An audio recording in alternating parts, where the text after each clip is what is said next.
Assalamu alaikum and good morning, everyone. My name is Afif, and this is my partner Yasmin. We are Team Biju of Brunei Darussalam. All right, before I start, picture tonight, 10 p.m. Eater is closing.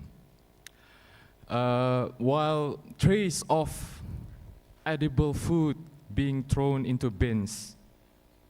At the very same hour, we have family trying to decide whether to skip dinner tonight. And this invisible gap is our problem. Our project is Circular Eat, where we connect surplus into sustainability in ASEAN. This problem is not just a scarcity crisis, it's an allocation catastrophe, where mountains of edible food are wasted in one part of town, while tables sit empty in another. And our collective goal is to close this gap. Let's see the numbers. In 2022, worldwide, 1,052 million tons of food are being wasted, 60% being at home, 27.6% food services, and 12.5% retail. So, if we want real impact, we have to work close to the consumer and late in the day where surplus turns into waste. And on average, you can see here, per person, we in a year waste around 132 food. And that is equivalent to 79 kilogram at home, 36 kilogram at food services, and 17 kilogram in retail. This tells us our solution must push end-of-the-day decisions, helping households and eateries manage surplus, edible surplus, before they turn into landfills. And now, how ASEAN fit into the global picture? As you can see, in Southeast Asia, we generated around 41 million tons of food waste, roughly 6.5% of the global total. And it will be a big change. Just a small number here we get will result in millions of meals being saved and large methane reductions. And zooming in further, totals differ around each country. And as you can see here, Indonesia alone emits around 39%. Waste around 39% ASEAN's food waste. But this is not just a big country issue. It is also for everyone. Everyone contributes meaningfully here. And before we jump into our approach, quick question. What is the difference between food loss and food waste? All right, here's a simple way we can remember this. Food loss happens before the market, and food waste happens after the market. And we Circular Eat, we focus on the last three nodes, which is retail, eateries, and household. And you can also see here from the SDG split, they also stated that in 12.31b, food waste. You can see it there. And yeah, food waste is not just a climate problem. It's also, it's not a social problem, it's also a climate problem. When edible food hits landfill, it emits greenhouse gas. And in ASEAN, top 4 contributors are Indonesia, Vietnam, Philippines, and Thailand, which accumulate around 79% of the region's total. And calling this waste hides a very crucial truth. A big slice of what we label as food waste is actually edible. Let me show you the surplus gap in numbers across 4 countries, Indonesia, Malaysia, Singapore, and Thailand. The 12.9 million tons of food is actually edible. And these are food that could have been saved if we could match it fast and close enough to the people who need it. It could have been a meal for them. And it's not just a climate problem, it's also a moral one.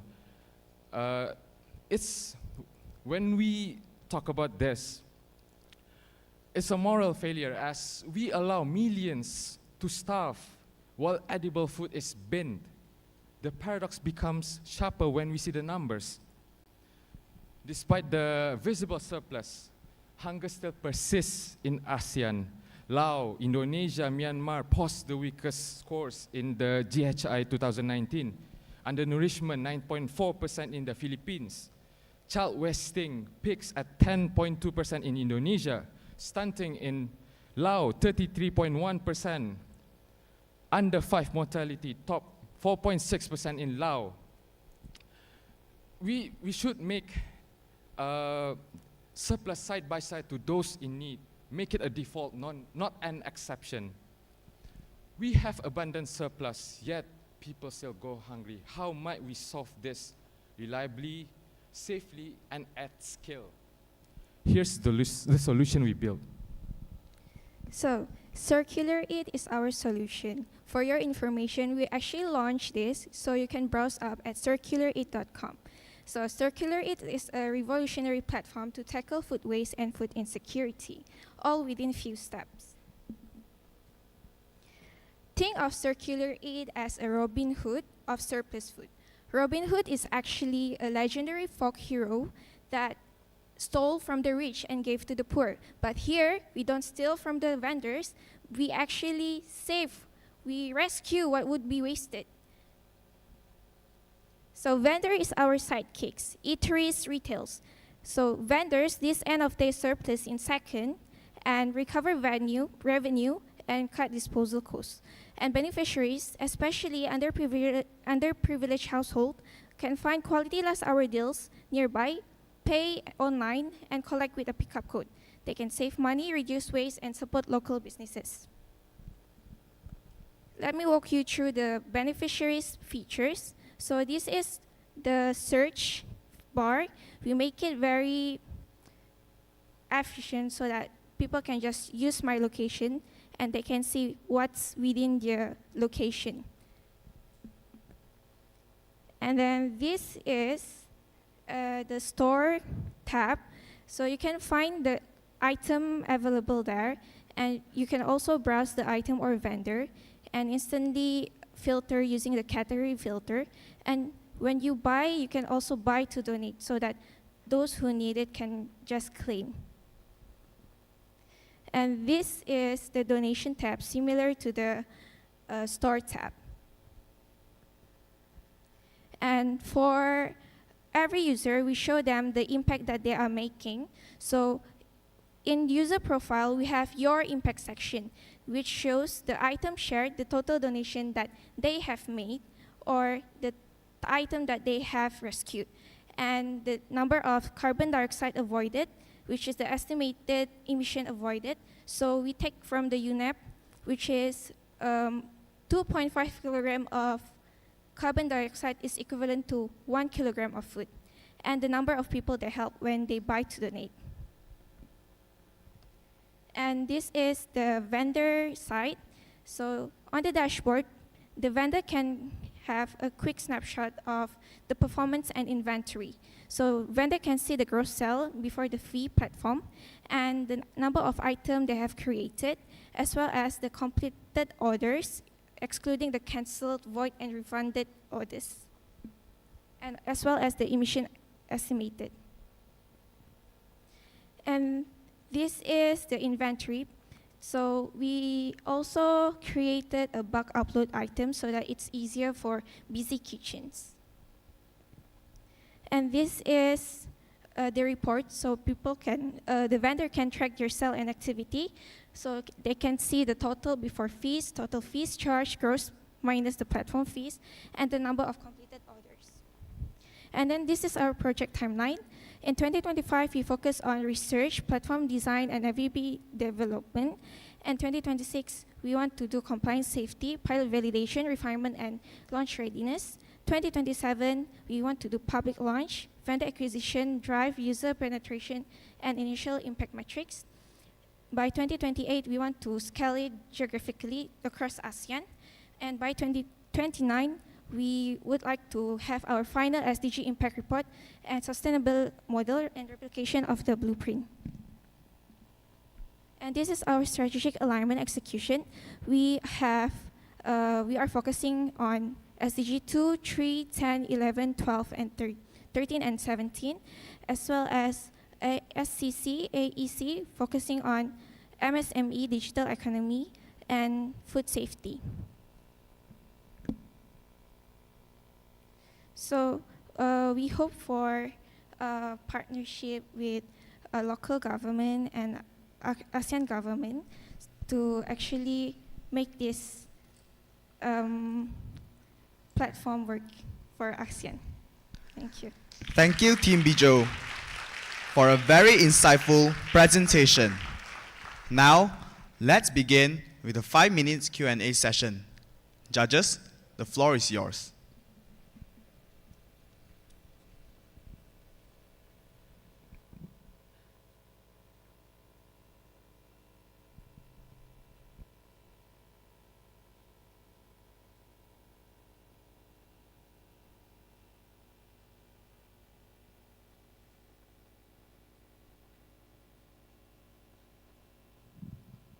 Okay, Assalamualaikum. Very good morning. I think the presentation was very good. Congratulations. A lot of data there about what's happening, in the world when you talk about, food waste and, that kind of thing. Even you presented, the regional data as well. I was just wondering, since you are trying to address or pilot the solution in Brunei, do you have data for Brunei in terms of, I could have missed it, yeah. As for now, we've just launched, but all we have is only like 50 meals served. That's the only data that we can get, because we need more time to scale this, and we need to do a lot of campaigns, a lot of marketing and stuff. And yeah, we're trying to make it big in Brunei. We're trying to normalize this so that everyone joins the collective efforts. And you can see the impact actually through our through our circulae.com. If you scroll down there, you can see the impact. Yeah, and number of vendors aboard, as well as carbon dioxide.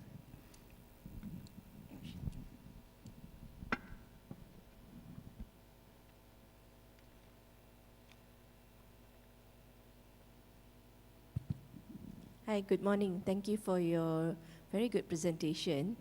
Now I have a question. How do you ensure vendors remain motivated to enroll in your platform? That's one. And how do you ensure the consumer end is also inspired and motivated to either donate or to purchase for themselves? On the vendor side, we actually asked some of vendors in Brunei, and they said like, oh, we have a lot of surplus, and so, sometimes we just throw it out, sometimes we give to anyone, and yeah, what we're trying to give them is they are trying to maximize their profit. So there is no waste, no losses. They can just, everything is listed.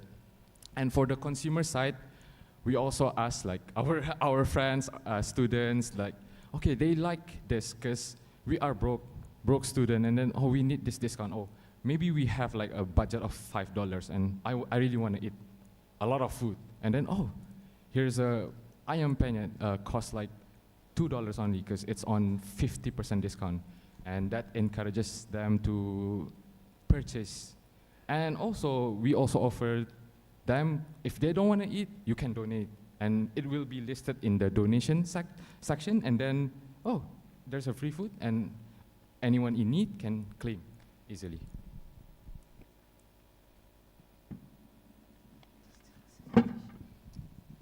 Thank you very much, and congratulations for these very, very good presentations. You spent the first 6 minutes to tell us about the story of food waste. And what I learned is that the major source of food waste come from household. 60%, 70%. But when you present the solutions, why you focus on vendor and eateries, business side, instead of food waste from the household side?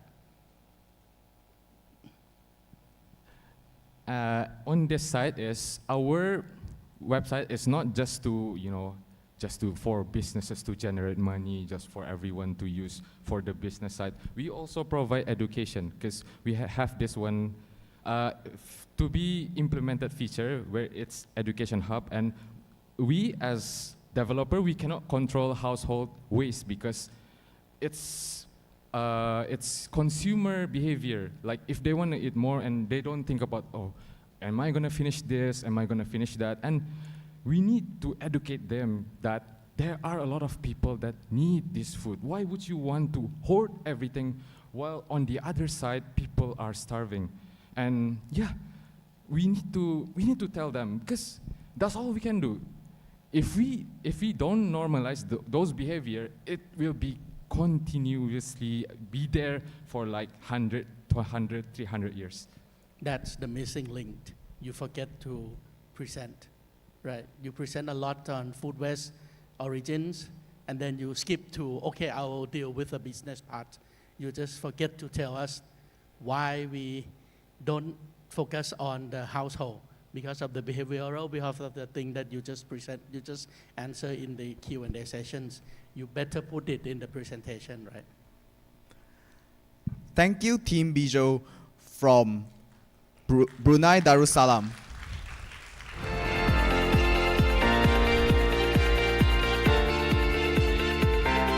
Next, let us welcome Team Data Nelly from American University of Phnom Penh, representing Cambodia.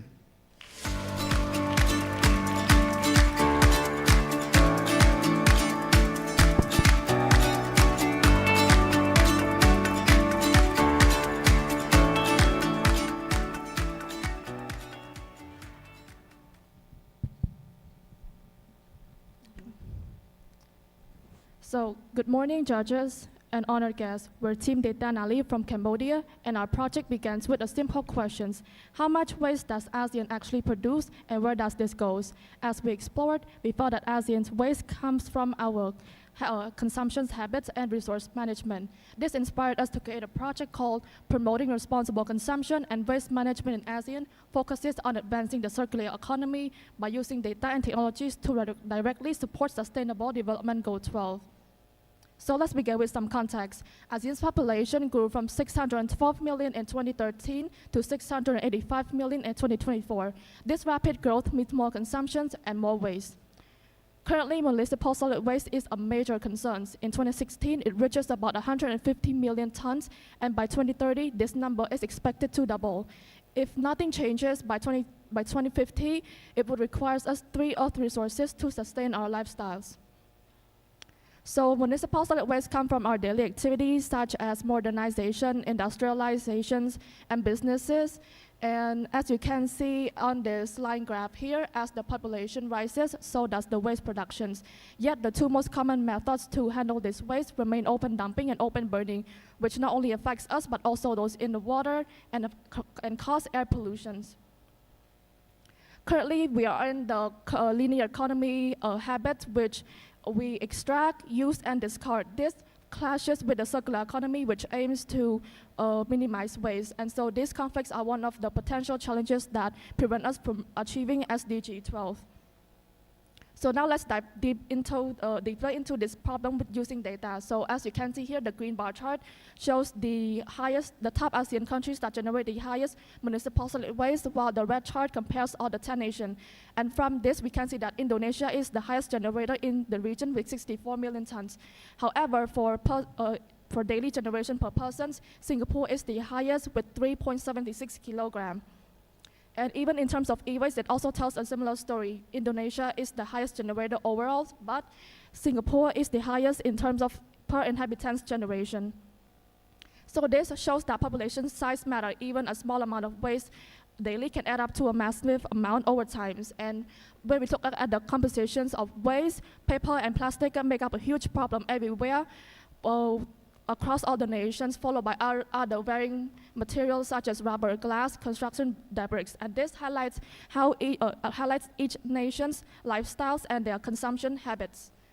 So, unfortunately, the number of recycling rate for municipal solid waste is only 50%. So segregation is approximately 55%, and the urban collection rate is nearly 80%. And if we take a look at the assessment of waste management technologies in ASEAN, we can see that it varies significantly. Countries like Singapore and Philippines may have advanced technical systems to manage the waste, but countries like Cambodia and Laos PDR still have limited infrastructure. So the root cause of the problem is that inefficient waste management followed by irregular data collections and outdated system followed by the low link between producer and recyclers. So the key takeaway of the problem is that each ASEAN country generates different type, different amount, and their strategies to handle waste is also different. And now with this context in mind, the question becomes, is there any solution to mitigate this problem? Introducing Reuse Plus, a circular economy that is designed to make living sustainable, practical, and rewarding and scalable across ASEAN. So Reuse Plus will be a platform that allows users to buy, sell, donate second-hand items while supporting underserved communities, and there's also a space that provide collaborations between business that want to go green with eco-friendly supplies business. So how does Reuse Plus work exactly? So Reuse Plus operate in three main ways: C2C, B2B, and supporting underserved communities. So now let's dive deep into each of these one by one. For C2C or customers to customers, we allow users who want to buy second-hand items to easily browse available products and make a quick purchase. Then for business to business or B2B, we offer a space for connections between eco-friendly suppliers and businesses that wants to go green so that they can manage their business operation into a more sustainable way and reducing waste together. And finally, for communities engagement, we collaborate with local NGOs to bridge the digital divide and to make sure that all items needed, all donated items are collected and donated and delivered to those who need them most. And to make it even more engaging, we offer eco points where we offer users to trade for various benefits later. And even better, for every carbon dioxide reduced, Reuse Plus will reward users with 10 eco points showing their connection and their positive impact on the environment. And we also did data idea validations by survey 50 people about their interest in Reuse Plus, and the numbers shows that 80% would like to buy, donate, and sell, and 92% will actively use this platform. So this shows that Reuse Plus has potentials to turn small idea into actionable insight. But wait, is that all that Reuse Plus can offer? No, actually there is one more thing that we can do. So rather than keep our users' activity to ourselves, we will turn it into an informative dashboard that will show reusable waste trend, carbon footprint impact over time. And in order to do this, we will use three main technologies such as cloud database, machine learning, and business intelligence. And let's take a look at a deeper flow of our dashboard. So first we will collect our users' activity each time they donate, buy, or sell second-hand item, and then we will store it in a secure database using SAP HANA Cloud, and then we will clean our data using machine learning algorithm, and then finally our data will be ready to use for future analysis. And what interesting about this is that we will show it and display it on our app in business intelligence dashboard for our individual users to see their impact and also cover the whole country and also ASEAN as well. And why we believe that our solution work? Well, according to our research, we found out that in Southeast Asia, we are the biggest contributor to global eco-packaging, which value at $100 billion. And based on the consumer habit, thrifting in Southeast Asia is involved from saving money to a more sustainable lifestyle. And especially among younger generation, research showed that 90% of them would like to use digital platform to do shopping, and 42 of them shop at least once or twice a week. And connecting all this stuff together, Reuse Plus will be the next application that people can think of when they want to sell or buy second-hand item or eco-friendly product. And our solution also bridge the gap between the outdated municipal waste and turn it into a open source data for the whole ASEAN to use. And here is our what-if analysis of the Reuse Plus impact on ASEAN predicted in the next 5 years. So if each ASEAN country managed to reduce 10% with Reuse Plus in the next 5 years, we can cut off our waste generated per person by almost half, and by 2030, we can prevent the waste from being doubled. And yes, our project perfectly aligned with SDG 12 because we Reuse Plus encourage people to use second-hand items. We raise awareness by using eco-tracking, and we also connect business with eco-friendly product, and therefore we can contribute to ASEAN socio-cultural community blueprint 2025 by supporting sustainable environment and also social development through reducing waste and also supporting and promoting eco-friendly product.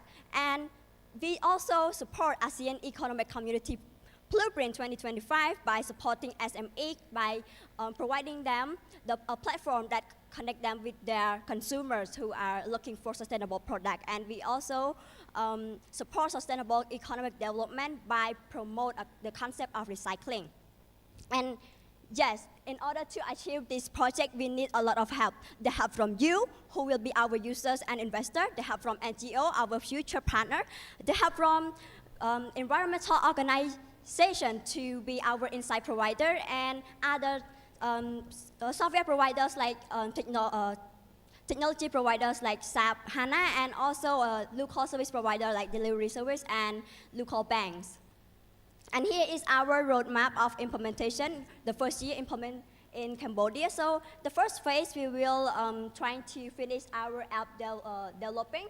And in the second phase, we will launch it in a small portion of users and test it.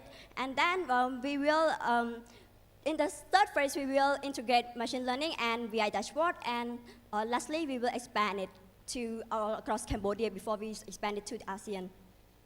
And okay, and overall, so with Reuse Plus, we are not just managing waste, we are turning it into opportunity. Reuse Plus today, we can restore tomorrow. Thank you for your attention.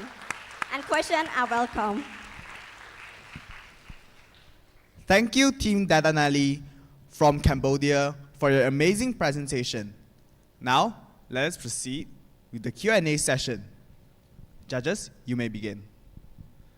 Thank you very much for your presentation. Perhaps you can elaborate a little bit on how do you think the local banks can help you in your endeavor? Could you illustrate, like, what do you want a bank to do for you? Oh, actually, we need a payment service. Oh, wait, I'll show you.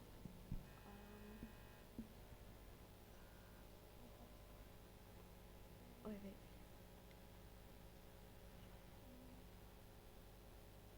Here, so in order to purchase second-hand product, people need to pay. So we need for local bank to add their payment service in our app so that people can securely pay each time they buy and sell product.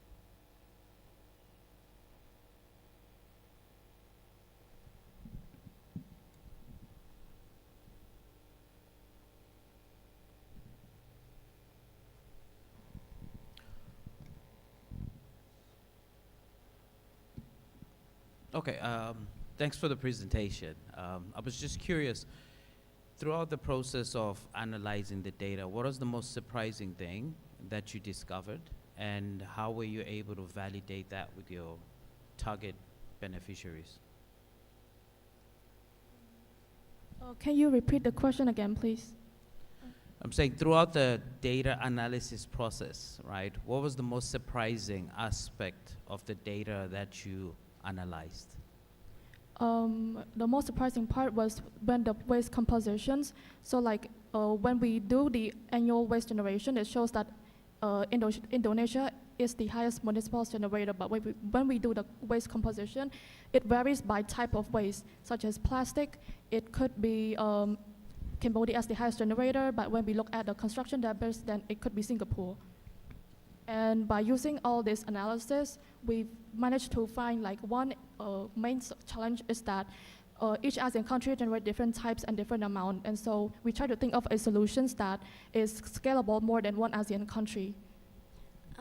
I want to add on a bit. So what interesting about the analysis process is that we find out that we can turn our users' activity into an eco-impact dashboard.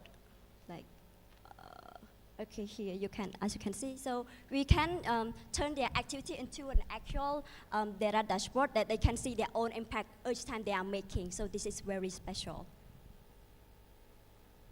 Okay, thank you.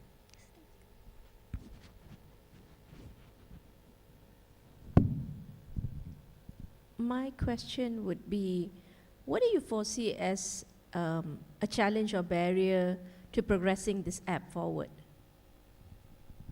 The barriers would be the technical setup, since we're not only using the cloud database, but we also have to come up with machine learning algorithms to automatically cleanse our data set so that it's ready for integrated into the BI dashboard and also for future analysis. And on top of this, we also have a donation policy integrated to make sure that all donated items can be still be reusable. So in this case, we would need the AI image detections and that can capture different angles. And we also need to train this as well to make sure that it can be integrated into our applications. And when users donate it, the items can still be reused and it follows with our donation policy correctly.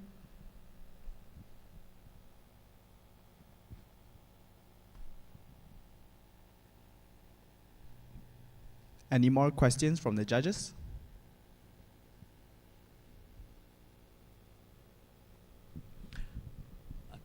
So if you were to be given the resources that you need, right, to implement this project, what's the type of impact that you would like to create in the next 12 to 24 months? Once we achieve our first year roadmap, we want to scale our project into a similar ASEAN country that has similar contexts as Cambodia. And then once we finish off that stage, we also want to scale it across other ASEAN countries that may have like a different context as ASEANs. Different context as Cambodia. And we also, since BI dashboard is needed to be integrated with the SAP Cloud Analytics, we also want to improve the cybersecurity enhancements to make sure that all data are encrypted and not leaked, and it remains accurate so that it won't be messy when we put it into our dashboard for future analysis and also insight.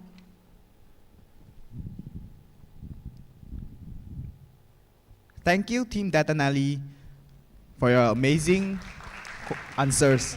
And thank you, the judges, for the questions. Now, we shall continue with the third presentation of the day. Let us welcome Team Tropicrew from Binus University International, representing Indonesia.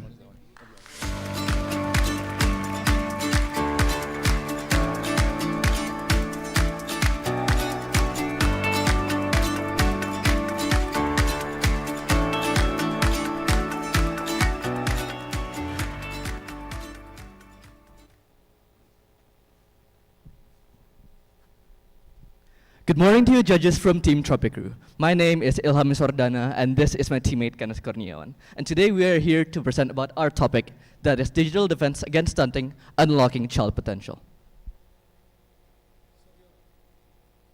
Ilham, what do you see in this picture? I see a mother holding her child, a small, frail, and fragile child, and more medication than even I or my teammate has ever had to have at once. This is the problem that we are facing. Child stunting is a prevalent issue that we see all around Southeast Asia, driven by malnutrition, and bad access to healthcare. So did you know that 1 in 4 children under 5 in ASEAN is stunted?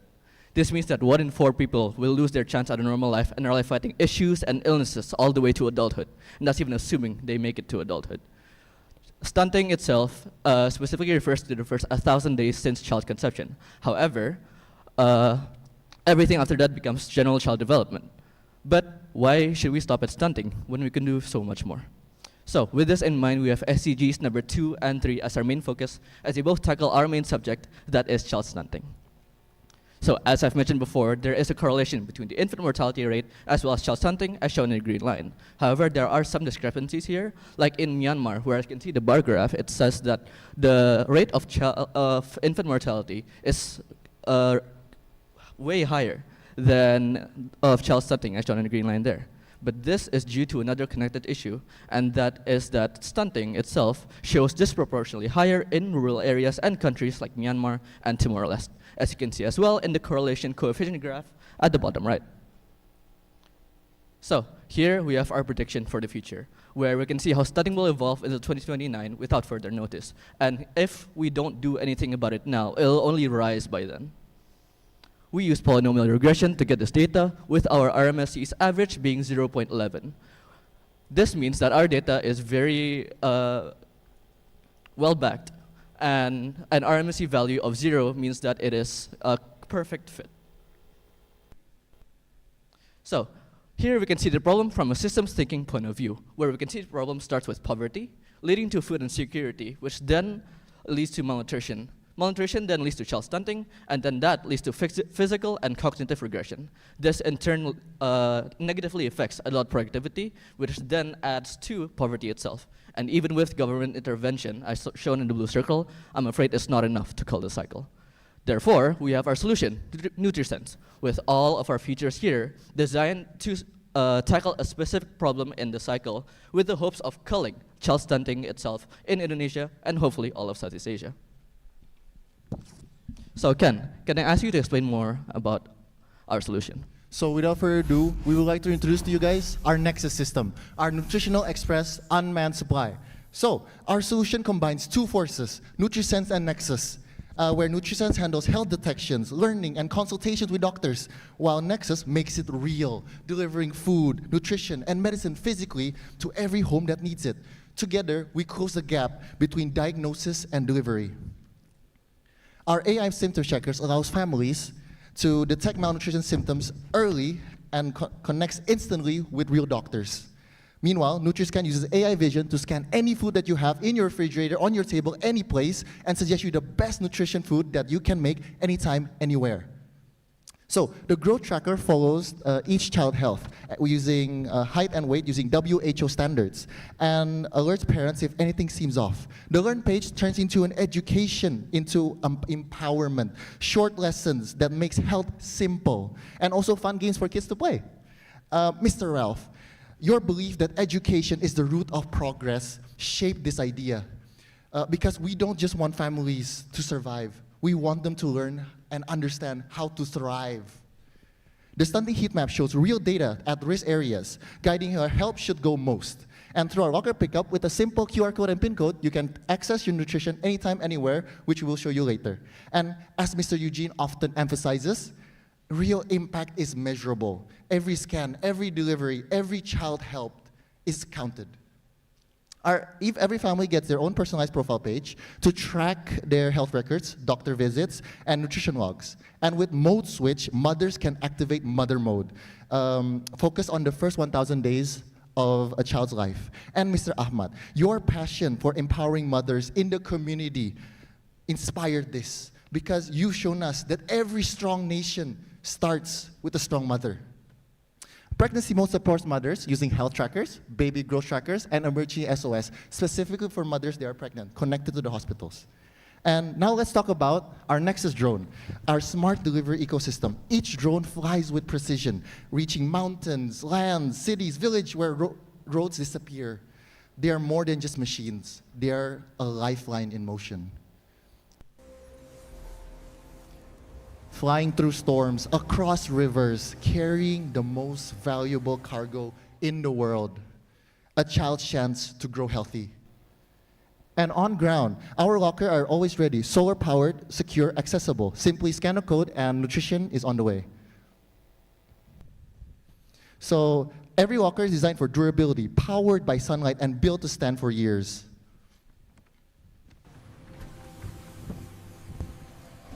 Ms. Sugita, this design follows your message. Sustainability isn't an option, it's a responsibility. Now, all of this remains affordable and scalable. A food drone costs about $850 US. Drone medicine costs $564.92, and a locker costs $922.08.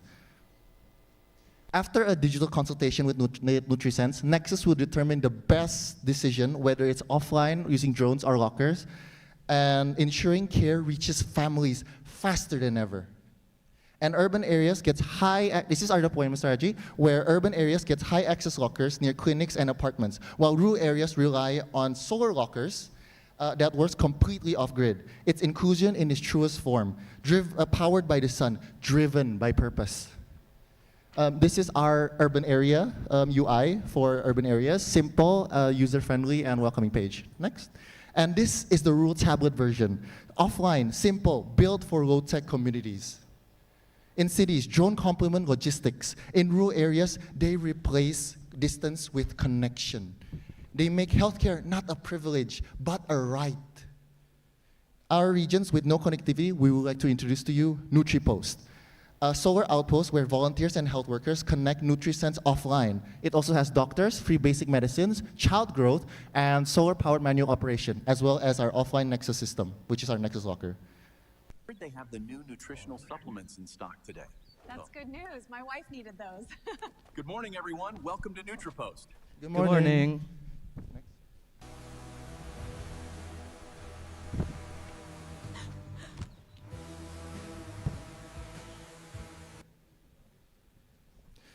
Our AI shows a projection of a reduction of 46.12% only in Indonesia. And as you can see, over 10% in all other ASEAN countries. Mr. Eugene, this is measurable, sustainable impact, the kind of progress you always encourage. Our business model partners with government, NGOs, and private sectors, ensuring long-term funding, scale, and shared responsibility. We've prepared for risks like drone failures, data breaches with predictive maintenance, and rapid local response teams, just in case. And this is our year 1 for foundation and deployment, year 2, local deployment and pilot, year 3, partnership, and year 4, international deployment. And our mission aligns with ASEAN 2025 perfectly, inclusive, resilient, and dynamic. Dr. Pitti, your leadership in unity and regional health inspired us to dream bigger, because we don't just want to build technology for Indonesia, we want to build hope for the whole of ASEAN. Now, because of the limited data on studying that we could find, as well as the scope of our project in general, we felt we couldn't do this alone. Therefore, we reached out to a local NGO and hospital for consultations. Specifically, Habitat for Humanity, who is responsible for housing our impoverished and providing them with clean water through their WASH program, as well as Rumah Sakit Premier Jatinegara, a local professional hospital with branches all over the greater Jakarta area.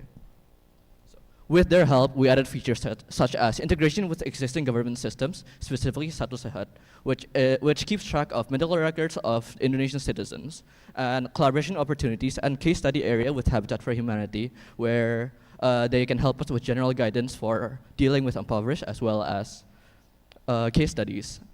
And of course, with these, we aim to become the leading force of stunting prevention in Indonesia, and hopefully all of Southeast Asia. However, because of our collaboration with Habitat for Humanity, we have also added an impact page that can be seen through scanning the QR code shown previously. This page serves to rally support and donations for our joint fight in ensuring a brighter future.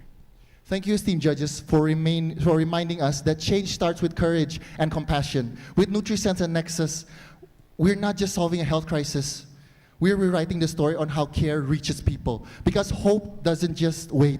Hope flies, hope lands. But today, hope finally delivers. Thank you very much.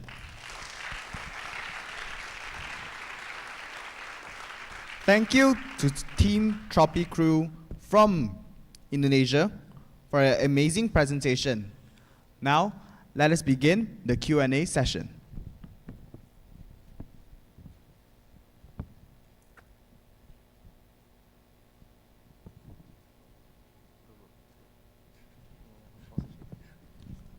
Yeah, I have a question. Very nice presentation, and I think there's a number of solutions that you proposed, right? So I know it's always amazing to have a lot, but what would you prioritize the most? Very good questions. So what we prioritize the most is that our system relies on Nexus. Nexus is the brain of everything.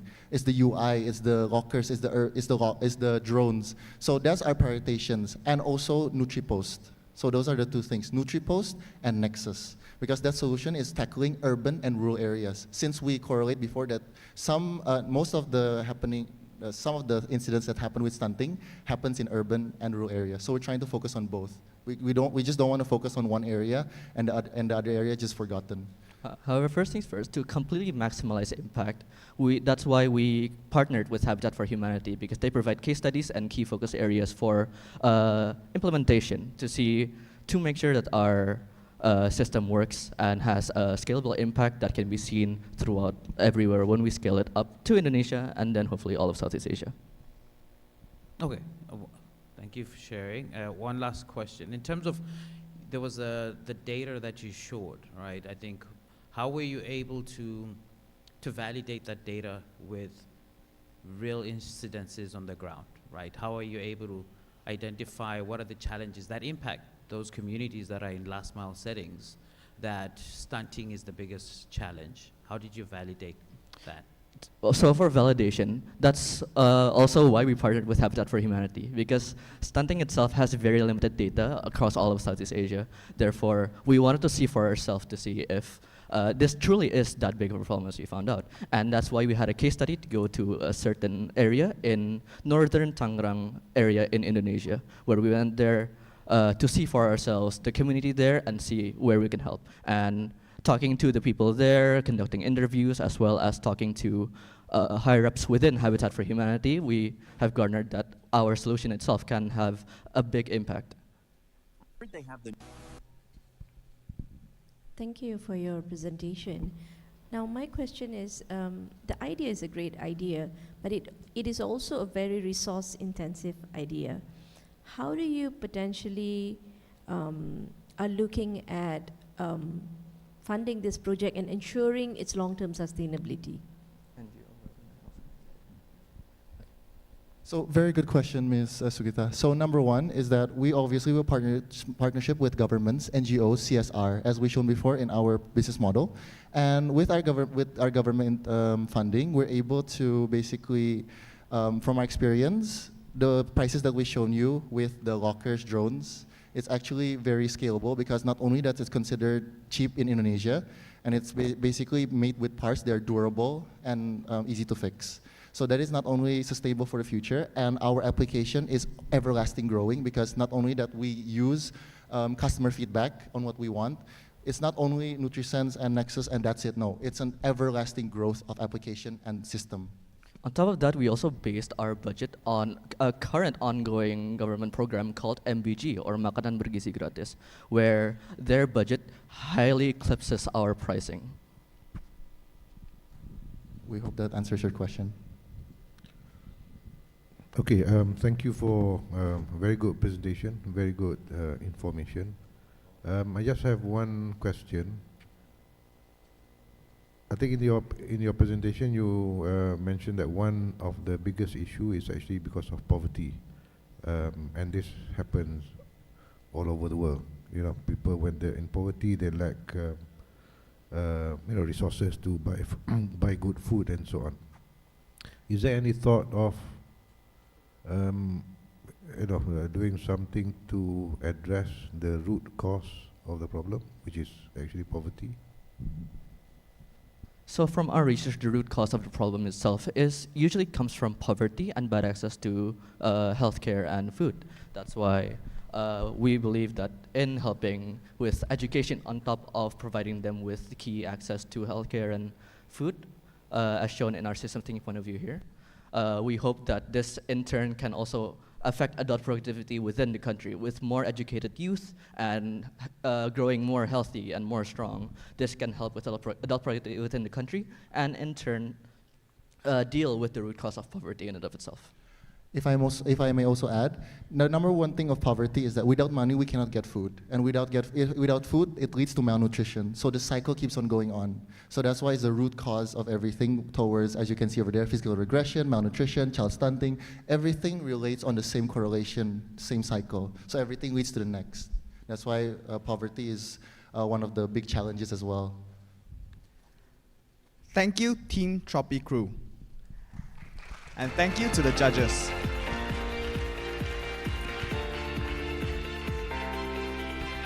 Now, let us begin with the fourth presentation of the day. Let us invite Team Data Minions from Singapore University of Technology and Design and Singapore Management University, representing Lao PDR. Test, test.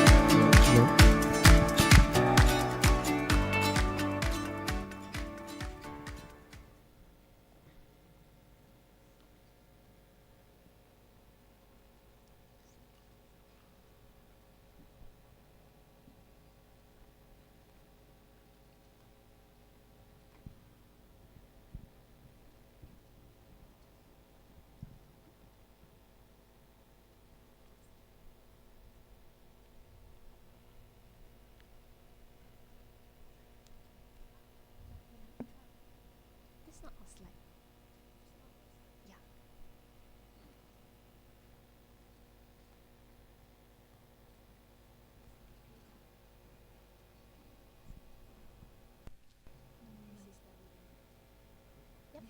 Yep, correct.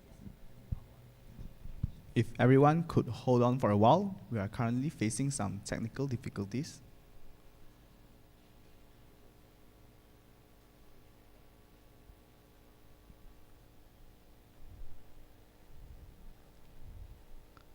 Okay, some technical slips, but it's okay. We will start. Okay, I'd like to begin with a very simple question. Feel free to actually join me and guess. How many days can you survive without water? Okay. The answer might actually be more brutal than what many of us would have expected. And it is only 3 days that you can survive without water. Good morning, esteemed judges. We are Team Data Minions, and we are here today because we believe in providing clean water for all and a brighter future for everyone. And this is general outline of our project. Globally, 4 billion lives are experiencing clean water scarcity. But this problem remains very significant in Southeast Asia, with 110 million individuals suffering. And unfortunately, Laos and Cambodia remains the 9th worst country in the world when it comes to clean water scarcity. We only have 5 more years to meet SDG 6, and with the current progress, the world remains far behind in its SDG water goals, and especially so in less developed nations. Let's now zoom in right into our home. Majority of households in Laos lack access to clean water. Anthropological activities such as deforestation, dam developments, the lack of maintenance and early warning systems, as well as too much focus on centralized urbanization, which leads to rural neglect and then makes Laos very vulnerable to clean water scarcity. But the rural area is facing much worse problem, with more than 15% gap in access to clean water as compared to the urban area. If you look at this heat map over here, the entire country is facing moderately high risk of poor access to basic sanitation. However, considering toxicity stress as well as water quality index, we realize that the rural area is actually facing a higher risk as compared to the urban areas which are located in the central. But the impact is not just short-term illnesses. With 82% of households in Laos lack access to safely managed water and supply, we actually realized that this linked to 6,000 deaths due to waterborne diseases. This also means 20 in 100,000 people actually died, linking to water, sanitation, and hygiene concerns. Poor health leads to lower productivity, and this leads to lower ability to actually make a living, pushing them into a poverty cycle. And yes, we do not just fail one SDG, we actually fail up to 3 SDG, be it clean water sanitation, good health and well-being, as well as no poverty. We also fail to achieve our AEC goals as well as our ASCC goals when it comes to narrowing development gap as well as equitable access to all. With climate change, drastic climates, as well as changing in water cycles, this will only make our water scarcity becomes more dire over time. However, the best time to solve is today, but what is stopping us? Let's now have a look at the current initiatives. First off, we start off in Lao PDR. We have Aqua Tower, which managed to actually support 1,000 liters of drinking water per hour to people. They do not use any electrical appliances. That maintains the cost to be very low, which is a good point. However, it is only currently available in Vientiane, which is our capital, means they have limited reach, as well as relies on donations and partnerships with larger corporations for support. The next case, we have Clear in Cambodia, which its commendable reach of up to 150,000 filters, but this also caused a problem of shortage of manpower, reliant on volunteer as well as donations for support yet again. Learning from the common challenges of providing clean water from our current initiatives, we actually found that they have limited reach, lack of manpower, as well as the lack of sufficient and sustainable funding. And that brings us to our problem statement. How can we then create a solution that can reach, maintain, and sustain the community water? Let us introduce you to Nam Chai. Nam Chai is a self-powered community water tanks that filters, detects harmful substances, and alerts households, NGOs, and authorities to maintain clean water for all. The first feature of Nam Chai comprises of clean water filtration, as well as solar-powered water tank. The external water tank helps to safely maintain and store the clean water, while the solar panels helps to power the sensors that measures data on water quality and then reports it to Nam Chai website and application. To walk you through the entire process, the water is first collected from water sources, such as lake and river near the village. This untreated water is then passed to the water inlet pipe, right into the filter. This is a granular activated carbon filter that actually filters out chlorine, harmful chemical substances, as well as odor, making this water safe to drink. The clean water is then stored in the tank, which then is kept maintained by the water quality sensors, which measures your turbidity, pH, nitrates, as well as temperature. This treated water is stored over here, flows through the outlet pipe, safely landing right into your water drinking cups. But Nam Chai is not just about the water tank. It's an integrated system which includes the data-driven solutions, providing monitoring and alert systems. Nam Chai also has an in-house application which adopts the 3 Rs, real-time data collections, report incidents, as well as the receive of risk alerts. Aside from the main features, we also be implementing assistive features such as language customizations, AI chatbot, as well as a comprehensive user guide. Let me walk you through the Nam Chai in real time. Our stakeholders can access the applications through their dedicated account. They can also view the real-time water quality using our dashboard, which updates periodically. They can also select or see the data from the specific site by selecting that specific tank. And what if there's something wrong with the water quality? Well, the alert will be triggered, where the users can view it at the alert panels, where they can verify, acknowledge, and take actions. And you may ask, what if the people don't know how to use our applications? No worries. We have Nam Chai Assistant AI chatbot, where user can ask literally any questions about Nam Chai, and the chatbot will provide a constructive and structured step-by-step instructions of how the users can do their jobs. To make our applications even more inclusive, we also have the language features, where we support more than 10 languages commonly spoken in ASEAN. But we don't just want to stop at the technology level, because it's very hard to force anyone to use the new technologies. That's why Nam Chai have the educational outreach program, where we focus on allowing the people to understand the impact of water scarcities. After the program, we'll be recruiting Nam Chai volunteers as well as ambassadors to spread the knowledge, allowing them to operate the system independently without us. Let's look at the implementations at Bahagian, where we split it into 3 phases: site evaluations, installations, and solutions evaluations. Upon the success of Bahagian implementations, we expect more than 600 residents to benefit from our projects. Following the success of our implementations, we would like to scale this to other villages across Laos using our tier-based water distribution framework that we have designed to accommodate villages with different numbers of residents.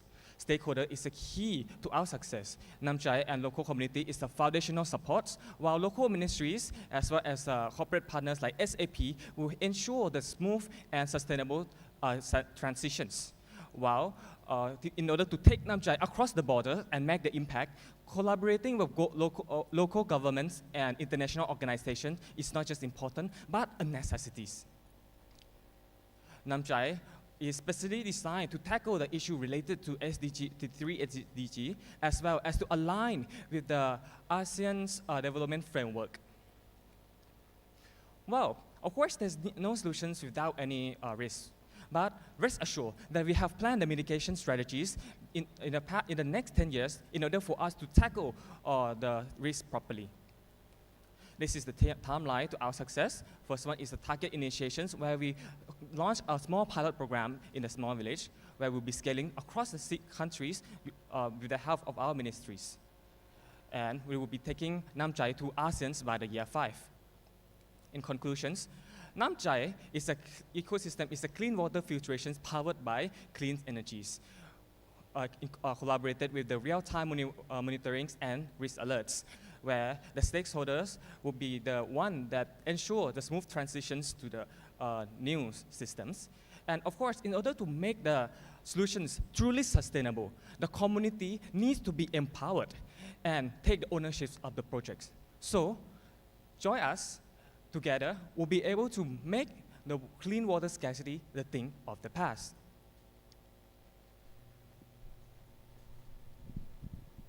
Thank you. Thank our minions for a very insightful presentation. Now, let's begin the Q&A session. Thank you very much for your presentation. And actually, the question I want to ask, I realize, is question number 11 there, which is how are you going to make money? Okay, so as we mentioned, we want Namchai to be quite sustainable and able to maintain itself. The common pain points that we identify was that it has, in other solutions, is that it lacks sustainable and sufficient funding. So to prepare for that, can we scroll back to the slide? Anyways, okay, so to prepare for that, we actually plan how we can monetize Namchai as a whole. One way is actually to marketize the Namchai water tank itself. In that case, what we are going to do is to allow firms to actually paste their advertisement on the Namchai water tank. They pay us the money to advertise, we get the free water tank and help the solution to also go reach in the rural area where they don't have the money to support. That's one way. The other way, we can sell our Namchai solution to actually agriculture entrepreneurs. These are the people who have big farms, have the money, who wants to get real-time data about their plants, the water quality, which will affect their products. The other way that we can do this is also through selling of our data. So in times that researchers and other studies need to use data which is very specific to certain rural areas that might be hard to find, they can connect to Namchai to actually find that. Yep, this is the sample. All right, thank you.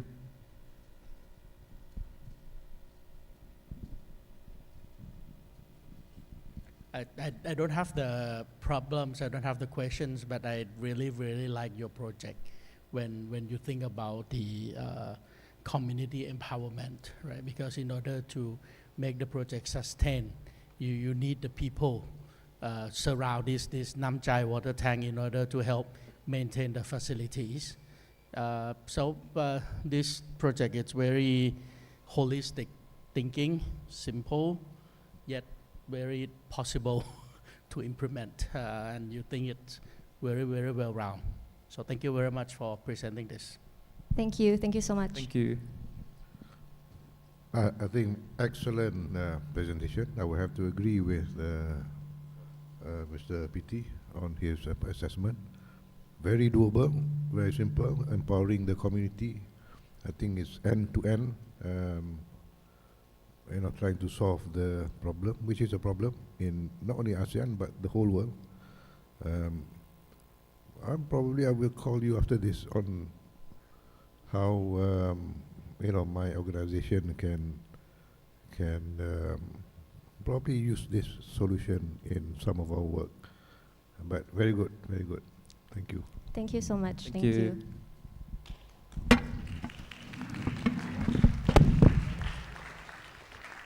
I just wanted, in terms of the filtration system, what system are you using? Do you have your own in-house or you're buying external filtration system? Currently, we are using what's available in the market. So we are using the granulated carbon activated system. So it's actually very available. It's on Amazon. It's about like $9 per filter itself. Yeah.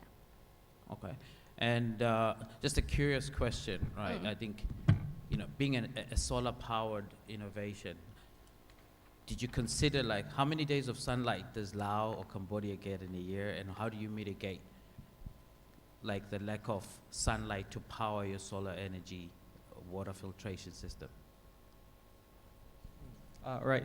Thanks for the questions, because Laos and Cambodia are located in more the tropical area. So most of the time, there's a lot of sunlight. There isn't any rain because our climate is very quite consistent. There's a rainy seasons. But to address like maybe we also thought of like, oh, what if there's a certain time that there's no sun and etc. That's why we plan to like install the battery as well, because we won't directly tap on the energies from the solar panel because it's very inconsistent, and I mean we have a threshold of the energy consumption for the sensors and IoT devices. So we want to install the batteries where it can be used all year round. Yeah. Okay, good point. Thank you for your brilliant presentation. My question would be, how important do you think it is to collaborate with local authorities to make this idea come true? Maybe half-half. Okay. Personally, I think it is very, very important to connect with local authorities, especially when you think about problems in countries like Laos. Every country in ASEAN is different in terms of their local authorities and their regulations. Countries like Laos might be a little bit more opaque in terms where how do they operate certain things. So it makes sense for us to actually connect to the local authorities and get their approval, get them to guide us there, and actually reach the solution.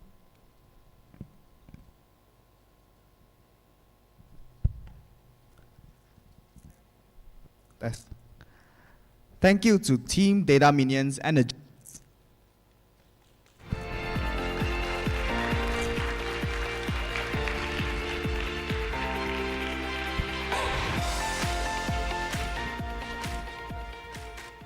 Now, for our fifth and final team for the first half, coming all the way from the historical city of Malacca, let us welcome Team Legendary Production from SMJK Yok Bin, representing Malaysia Secondary.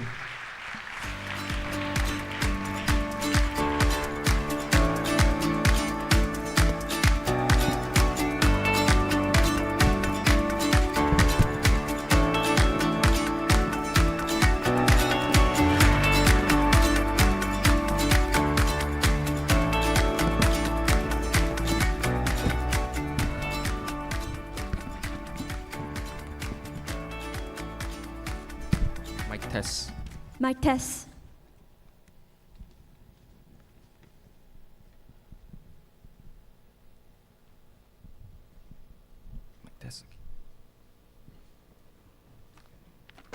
Hey, Wei Yu, what are you doing? Can't you see I'm throwing trash away? Well, this is not trash. It's recyclable and it can be converted into cash. This plastic bottle should go into the plastic bin, and this paper into the paper bin. Well, it's not the fact that I don't care. It's just the fact that recycling can be really troublesome sometimes. But what if I told you that recycling was easy, motivating, and even profitable? Hi, I'm Wei Yu. And I'm Singing. Together we are Team Legendary Production. Today we are going to show you how we turn trash into cash and a crisis into an opportunity. Did you know that every day ASEAN throws away over 400,000 tons of solid waste? However, our recycling is not keeping up. According to the 2024 Environmental Performance Index, or EPI, on waste recovery, it shows that 9 out of 10 ASEAN countries have EPI scores which are less than 50. And as you can see from this diagram of the map, we are actually lagging behind many other regions. A low EPI recovery score signals poor sustainable waste management. Now, this donut chart shows the composition of municipal solid waste in Malaysia in the year 2022. As you can see, the largest component is food waste, followed by plastic and paper. More than 42.34% of waste are recyclable, yet most waste ends up in landfill. This shows that we are not capturing recycling potential. Well, what are the factors of such high waste growth? Factor 1, population growth, and Factor 2, urbanization. Together, they will lead to a waste explosion. This population growth. ASEAN houses over 680 million people and hence generating 150 million tons of municipal waste. Indonesia, followed by Philippines, Thailand, and Vietnam are the 4 countries with the highest population. And at the same time, these 4 countries also have the highest municipal solid waste generation. Hence, we can conclude the higher the population, the higher the municipal solid waste generation. Our second factor is urbanization. Overall, the percentage of urban population in ASEAN has increased by 7.1. And this has also caused an increase in municipal solid waste produced per capita. And this is most likely due to lifestyle changes or higher purchasing power in ASEAN. So, if there's so much waste, what are we doing with it? Well, current waste disposal methods include composting, incineration, open burning, open dump, and sanitary landfill. Now, unfortunately, ASEAN relies heavily on sanitary landfills and open dumping due to its low cost and easy implementation. With that being said, the disadvantages of these 2 methods are massive. 100% value loss, are space consuming, and unsustainable. So, what are the impacts of using current waste disposal methods? The first impact is economic losses. In Malaysia alone, we throw away 291 million ringgit for recyclable materials in the year 2023. And this is just the loss for 1 country. Imagine the scale of loss across the whole ASEAN. Now, the second impact, landfilling and open dumping, which accelerates global warming. As you can see, waste contributes to 18% of methane emissions in 2023. And at the same time, methane can trap heat 80 times higher than CO2 and hence contributing to 1/3 of global warming, that is 0.5 degrees Celsius increase. The issue is real, the consequences are serious. So why is recycling still falling short? According to a survey done in Malaysia, we identified 3 main problems faced by waste producers. Firstly, no time for sorting recyclables. Secondly, don't see a need due to lack of awareness and lack of incentives. And thirdly, no recycling facilities or services near them. Well, what are the current solutions for waste management? Solution 1, education and awareness. Solution 2, practice 5R. Solution 3, law and enforcement. Solution 4, technology. And yet, these solutions are not enough. So with all of these challenges we mentioned earlier, we ask ourselves, what if we can use AI and ICT to turn trash into cash? And ladies and gentlemen, this is where Smart Waste comes in.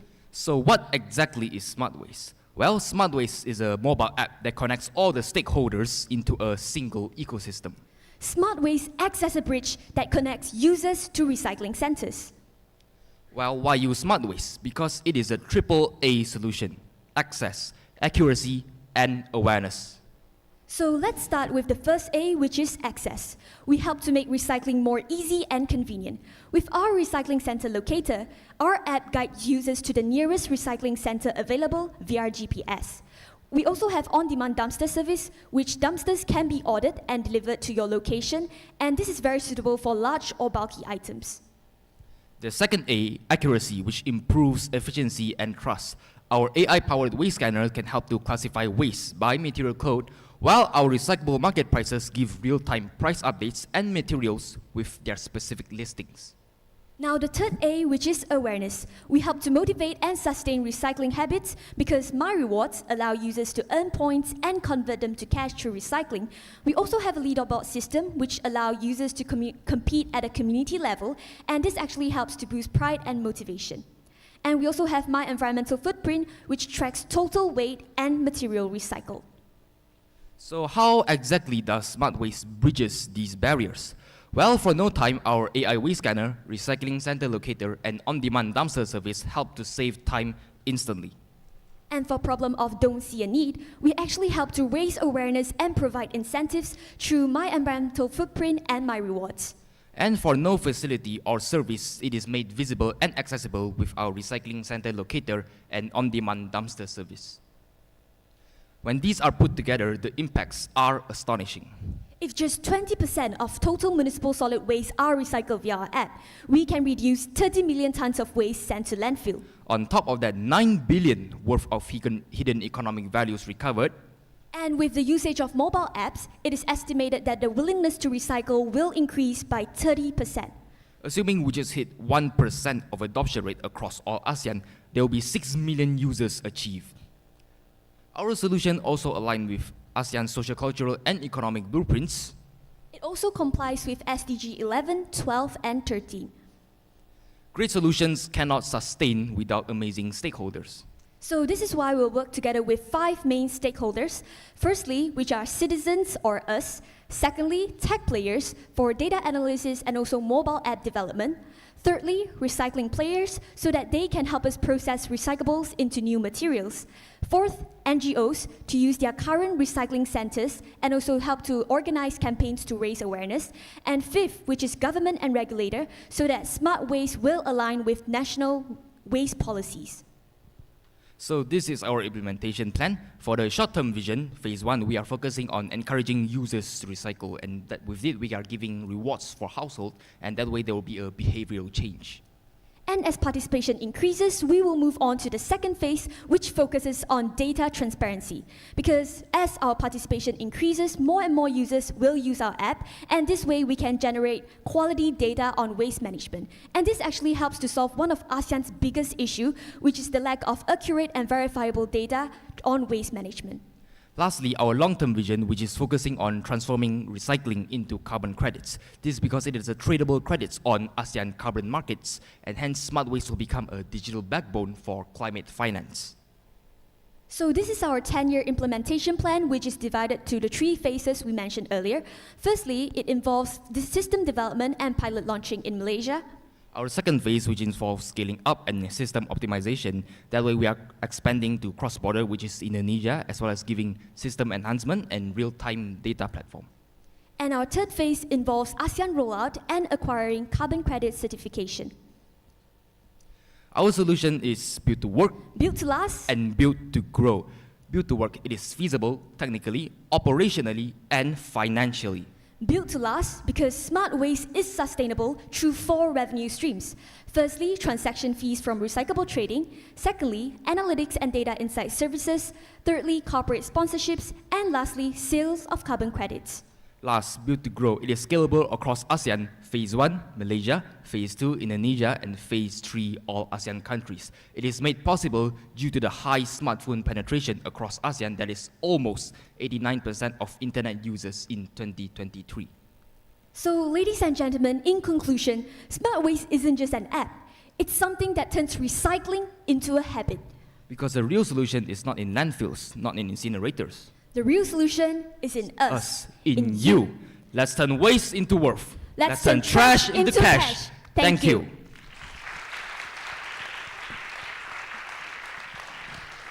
Thank you to Team Legendary Production from Malaysia for your amazing and wonderful presentation.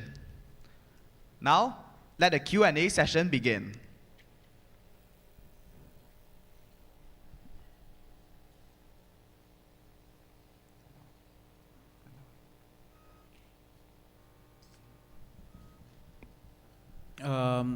Very good presentation.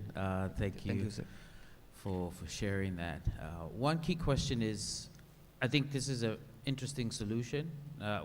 In my line of work, we work with a lot of organizations that are in the waste management industry. Did you manage to map the landscape in terms of what are current solutions and how does smart waste, where does it fit within the competitive landscape of other organizations that are doing similar work? Okay, so actually we will work together with recycling centers through NGOs. For example, Tzu Recycling Center. And according to research that we made, Tzu Recycling Center has actually over 1,000 drop-off centers in Malaysia alone, and it also has a lot of other drop-off centers across the whole ASEAN. But one of the problems that City Recycling Center face is that a lot of people don't know where their recycling centers are located at. So one of the benefits of using Smart Waste is that we help to bridge that gap between users and recycling centers, and by using our app, we actually help to guide users towards their recycling centers. So our app, Smart Waste, is a kind of a bridge the gaps between the waste generators, which is us, people, and the recyclers. That way we can make it smoothen the flow of the waste generated from the waste generators, us, to the recyclers. I hope that answers your question. Okay, thank you. Because we're not trying to replace all these solutions. We're trying to work together with them, so we help to make each aspect of each of these solutions. For example, technology, we're using Smart Waste, so more data, more about that, and it really is, as well as Practice 5R, for example, we are raising the awareness. So with Smart Waste, we are addressing the main problems faced by us humans, yes. Thank you for your wonderful presentation. My question is that it is well known that recycling centers are not as widely spread out in the country as we would want it to be. So your application that you're proposing, where is it targeted to be used more actively? I'm sorry, can you repeat your question? So, you see, from what I understand through your presentation, a large part of your application is reliant on the availability of recycling centers, right? That's one of your problem areas.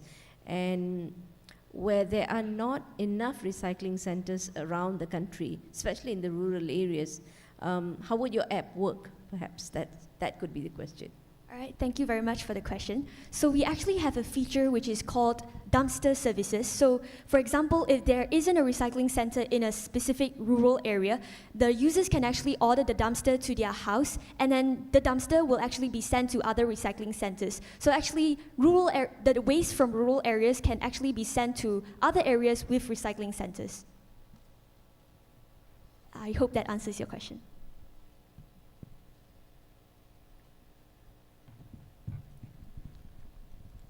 Hi. For example, I finished drinking this bottle of water. How much do I earn from open the apps, find the dumpster, recycle it? How much?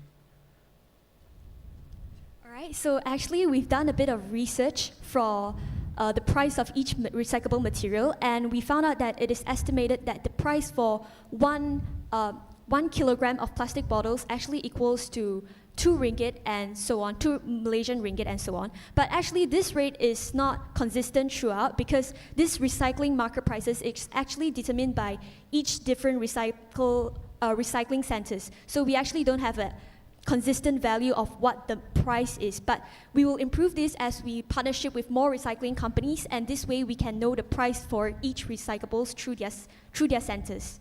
That means that after I finish this drink, I have to bring it home, collect it, pile it up, right? Yes. And then brought it to the dumpster center, that recycling center, and then I earn 2 ringgit. Depending on how much you are recycling, yes. And you said you provide the dumpster service. Yes. So if I get like, how many kilo I have to collect until that guy will come to my home and bring all my garbage? Well, usually our order dumpster service is usually for bigger scale, like industries, like big companies that generate a lot of waste. But it's also based on the company that provides the what do you call it? Mm-hmm. The drop, like a bus. Because the big Recycling factory, centers. normally they know how to do their waste management, right? The main problem of this waste management, it's only on a very, very small factory like SME or the household, where they don't have the waste management systems. Hence, I'm very worried about the incentive. Right? You may have to think more about the incentive that high enough for the consumer to change their behavior. Because if I have to think all that process, I better just dump it, right? Hence, pragmatic, it's the thing that we need to consider when we do this kind of project. So thank you very much. Thank you for your suggestion. Actually, we actually hope that through our app Smart Waste, we can help to encourage the recycling behavior, because we believe that recycling shouldn't just be a moral obligation, but it should be something that everyone should do. And although the incentives that they earn might be small, but we believe that this small recycling action can actually create a very big impact. And we hope that through our app, we can help to build this culture of recycling throughout the whole ASEAN. We're trying to, through our app, we are changing the mindset. For example, you ask any person, they might not think that recycling plays a big role, but we are trying to change that because, well, first of all, they can earn money from this app, so why not do it and save the environment? And so it's a win-win situation. All right, thank you, Team Legendary Production from Malaysia. And thank you to the judges for your burning question.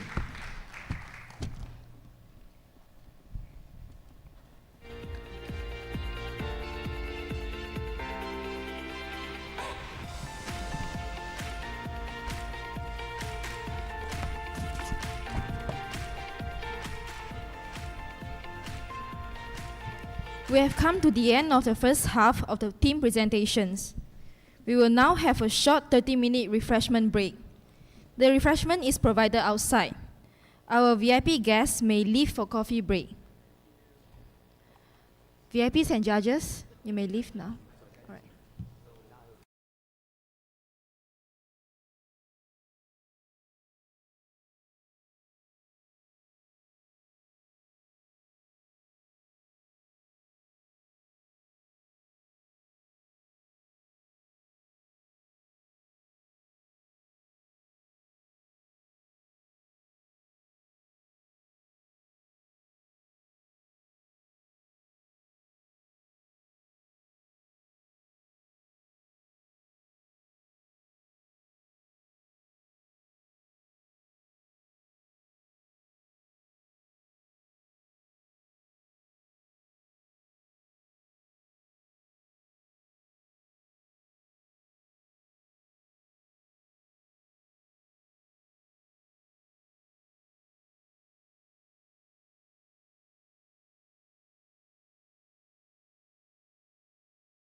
Science Explorer 2025.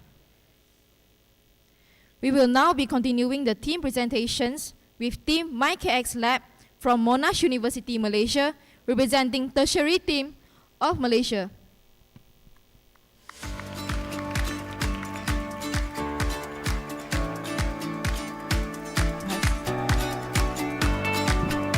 Testing 1, 2, 3.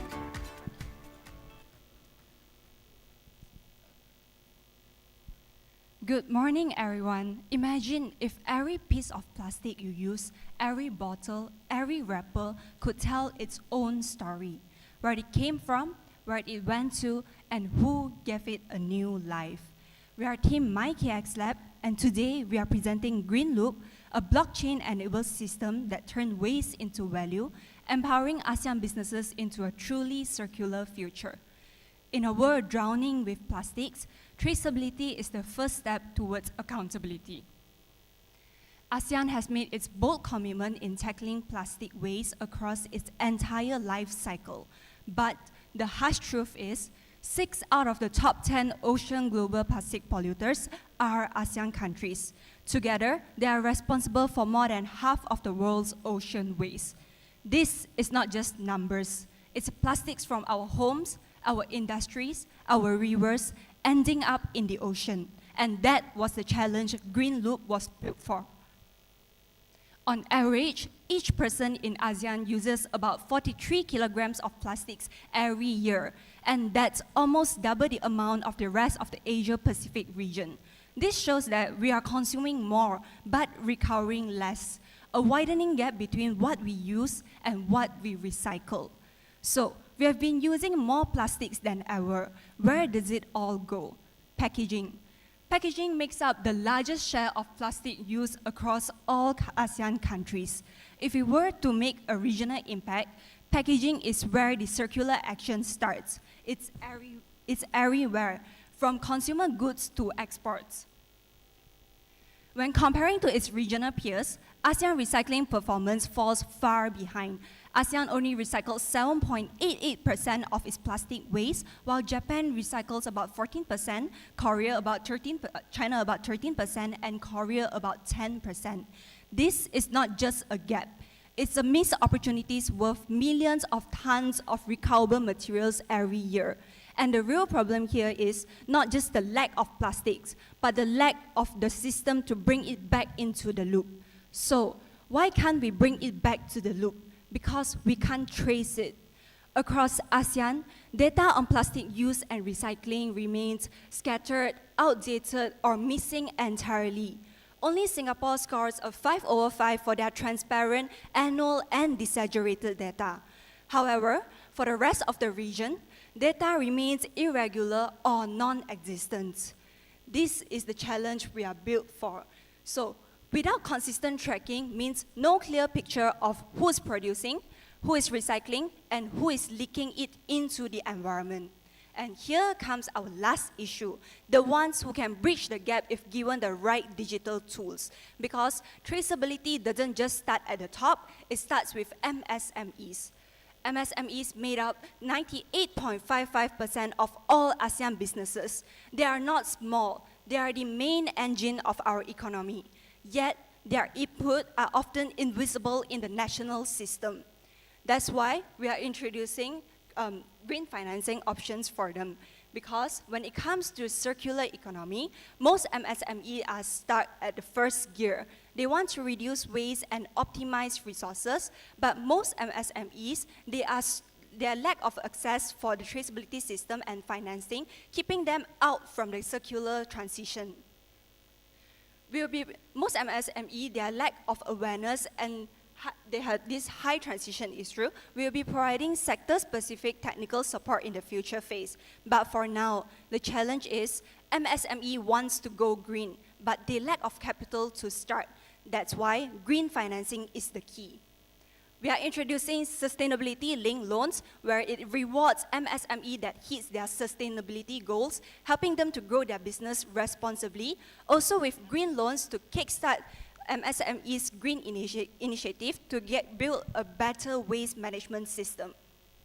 However, MSMEs with unstable cash flows are often locked out of financing from the banks. That's exactly why we're introducing GCCS, Green Circular Credit Scoring, where green credit scores unlock green financing from microfinancing institutions. So here we have 4 tiers, each tier broadening in green financing options as MSMEs advance towards higher GCCS scores. But how do they advance? Introducing Green Loop, a blockchain-ledgered plastic circularity loop.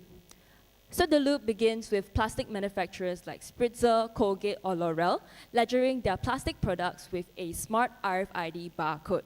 We call these BLPs, blockchain-ledgered plastics. So the BLPs are then supplied to MSME retailers, from FMB to household supplies, and this is where the GCCS comes in. So, microfinancing institutions will use GCCS as a tool to quantify circular economy adoption in MSMEs. So MSMEs with more BLPs tracked and sold are offered better green financing solutions, which directly boost their business operations and further develop their CE practices. Next, household and industrial consumers will buy these BLPs and then dispose them at partnered recycling centers, completing the loop. Now, you might be thinking, why blockchain? One word, traceability. Every plastic item carries a smart RFID label, which has a unique product ID and its original weight. So, from production to recycling, every scan, whether by laser or RFID, it will log the entire journey on the blockchain. This provides creditors and regulators real-time, tamper-proof visibility of the entire plastic lifecycle. Now, this is where it all comes together, our Green Loop mobile app. Judges, you may test out sample barcodes in the appendix after this, but for now, let's take a quick walkthrough. So, manufacturers and distributors can log the transfer of ownerships by simply scanning the barcodes. Retailers will help consumers log it upon checkout by scanning the barcodes as well. And this is the blockchain history, which is only visible to certain authorized parties. For consumer interface, we have the customer ID QR code, which for the ease of checkout, they just show it to the retailers. And then a points and rewards tab to claim discount vouchers upon purchases and recycling of BLPs. Finally, a locator for the nearest partner recycling center. Now, what about areas without nearby recycling centers? In those areas, we empower MSMEs to act as micro-collection hubs. So we equip them with green drop machines, which instantly scan RFID labels and log the plastics on the blockchain. So this provides convenience for consumers and also empowers informal collectors to have fair, transparent rewards, reducing exploitations on them, and also driving real recyclable impact.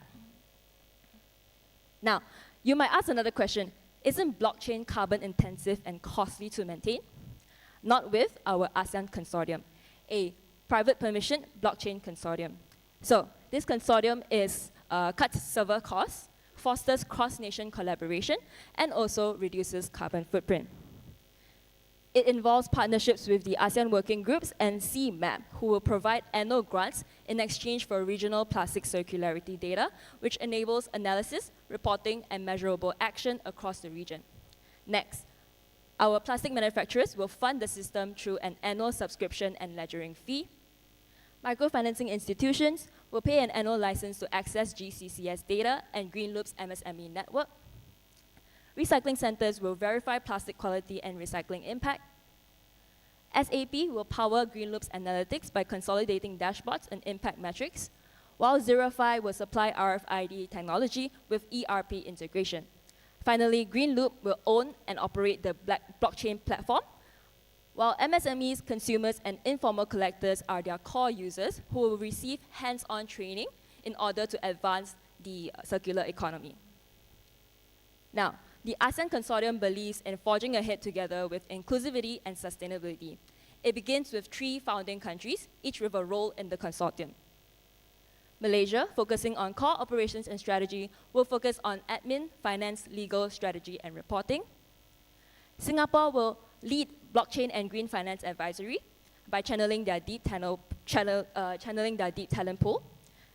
And finally, Philippines, with a critical ocean plastic waste challenge, they will scale Green Loop by leveraging their microfinance network. So, Green Loop will roll out in 4 phases, starting from R&D and partnerships to alpha testing, beta launch, and finally scaling across all ASEAN nations. It aligns with the AICC and AEC 2025 under the following sections and fulfills SDG 8, 9, and 12. Judges, let's keep ASEAN on their toes. TOE, by tracking, onboarding, and engaging. Together, we can transform our biggest ocean plastic challenge into our greatest sustainability success. Thank you.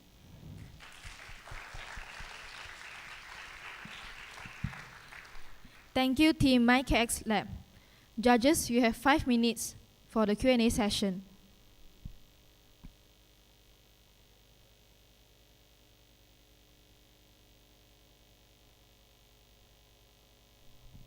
Any judges would like to start first? Thank you for your presentation. Could you share what is your motivation behind choosing marine plastics as your choice of intervention, area of intervention? Why did you choose marine plastics? Okay, so we want to address something that is scalable across all ASEAN nations. If we look at only municipal plastic waste or just plastic waste in general, ASEAN plastic waste is more or less, because the main focus here is that out of top 10 ocean plastic waste polluters, top 6 are ASEAN countries. So once we find that out, we realize that the amount of plastics leaked into the oceans is very, very significant in terms of the Southeast Asia region in compared to global pollution of ocean plastic waste. So knowing that our region itself constitutes more than half of the top 10, we realize that this is one of the critical issues that we must address and must tackle, especially in terms of prevention. So this is our solution. It focuses on the prevention. We will leave action to CMAP, which is Southeast Asia Marine Plastics Project. Yeah.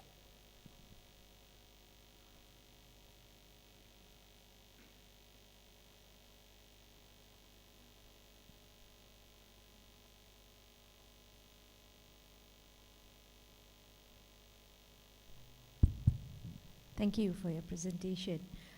Has an idea like this tagged to the blockchain technology been implemented elsewhere before? And in what way has it been successful, if you can just share? Okay, so actually this blockchain traceability has been implemented not in plastics, but in pharmacy. So I don't know if you guys have heard of Easy Tracker. It is a tracking system also based on blockchain, where they ledger all the pharmaceutical drugs with a blockchain ID. And then because counterfeit issues is a big problem, I think it started in Indonesia. So in order for consumers to not fall sick by consuming, fake drugs, so they have this blockchain traceability in order to verify the authenticity of the drug. So inspired by Easy Tracker, you can also search the app on App Store. It's actually already quite well known and well used in Indonesia, I think. So inspired by that, we also want to apply that to plastics. Yeah.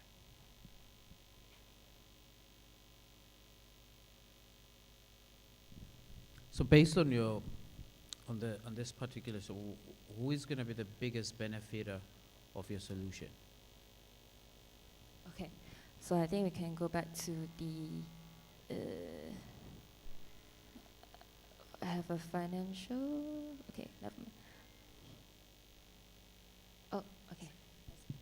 So our solution actually involves multiple stakeholders, right? Like I showed in the consortium. So it benefits all parties, but the biggest beneficiary will be the primary funding of the system, which is the plastic manufacturers. Because plastic manufacturers, they have this compliance in terms of EPR and user production responsibility. So they will fund the system because they can pay an annual subscription fee to use Green Loop's ledgering system, and also ledgering fee for every plastic that they ledger. So these manufacturing systems, partners, they gain global recognition in terms of their ESG commitment. and also compliance to EPR, which is very upcoming these days in terms of policies and compliance.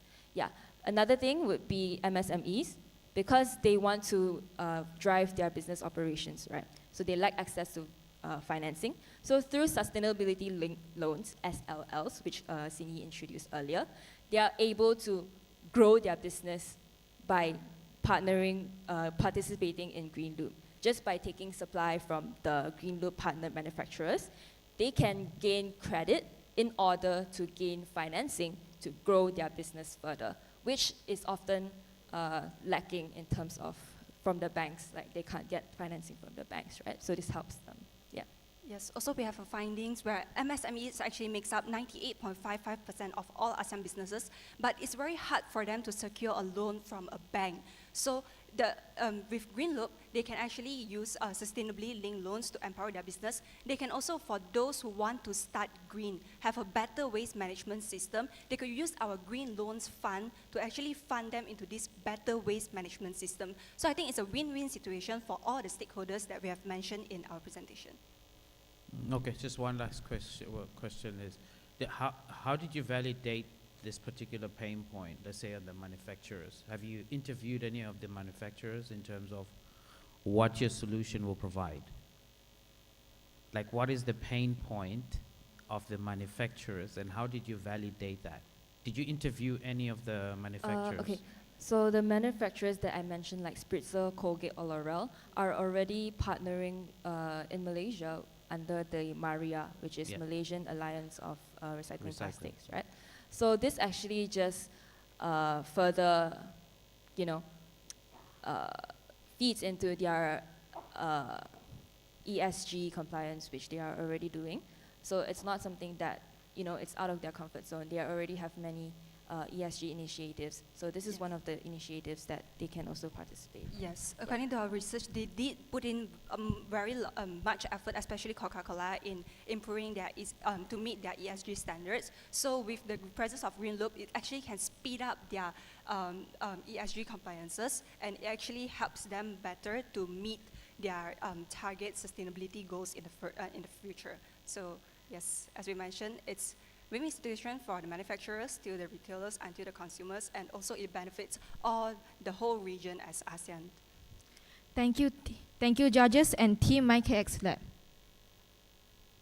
Thank you.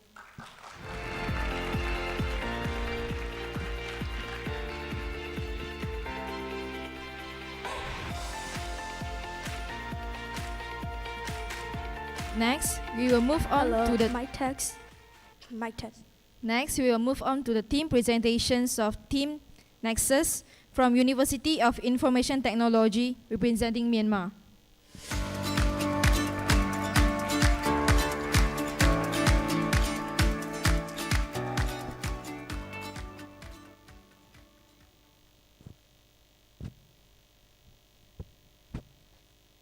Oh, I'm really sorry.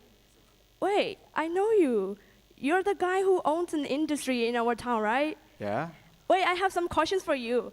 I'm really curious about your industry because I don't see any industrial waste in your farm. Doesn't your industry produce any waste? That's funny. Every industry in the world produces waste. So how do you manage your waste? I sell them. You sell them? Yeah. How? To an online platform. Which platform? It's a long story, but I explain everything in details, not only to you, but also to the audience. Good afternoon, ladies and gentlemen. We are Team Nexus representing Myanmar and the University of Information Technology. Today, we are excited to introduce you about our AI platform that transforms waste into value across ASEAN. I'm Lincoln Joe. And I'm Yuya Mou. We are both fourth-year software engineering students, and we've combined our technical skill with a passion for sustainability to build what you are about to see. Okay. Before we dive into our presentation, I would like to know our audience first. So, can you raise your hand if you are a student? Thank you, many years here. Now, can you raise your hand if you recycle? Okay, that's great. That's great to see. Okay, now raise your hand if you think the recycling system in your community are easy, efficient, and effective. Exactly. That's the core of the problem. The intention is there, but the system is failing us. So, what about you, Yun? Do you recycle? Of course I do. So, do you know that ASEAN countries are generating almost 180 million tons of waste per year? Yes, that's very terrible. And only 20% is recycled sustainably. Since we don't have advanced recycling system, this can cause serious challenges in ASEAN. Now, you might think ASEAN generate waste more than the developed nations, but that's not true. Per person, we generate waste less than the USA and Europe. So what's the difference? Their recycling rates are between 33% and 59%, but ours, as you can see here, it's only 20%. They have the infrastructure, incentive, and circular economy markets that we don't have, so this gap represents a huge untapped opportunity for ASEAN. So what are the values that we lost due to the waste? Let's dive deep into the problem.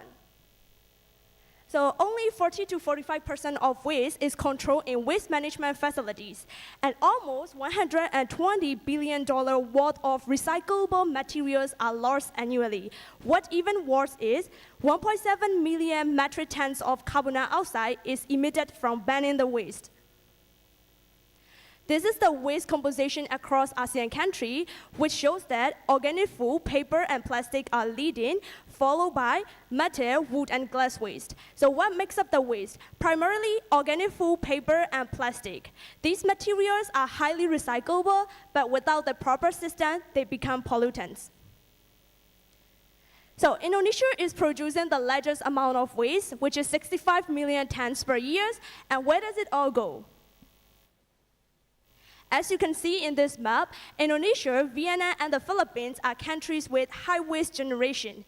Myanmar, Laos, and Cambodia are countries with low recycling rates.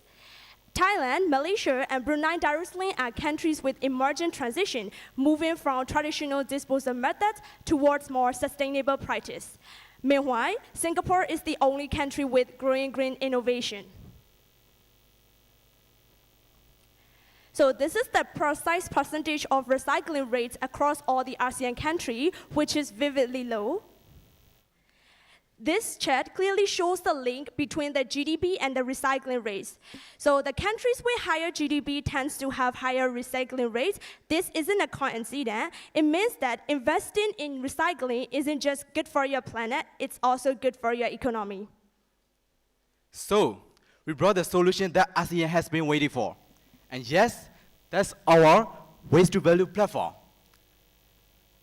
It aligns with 4 SDG setters, and we aim to reduce landfill waste, promote recycling supply chain, and empower green business.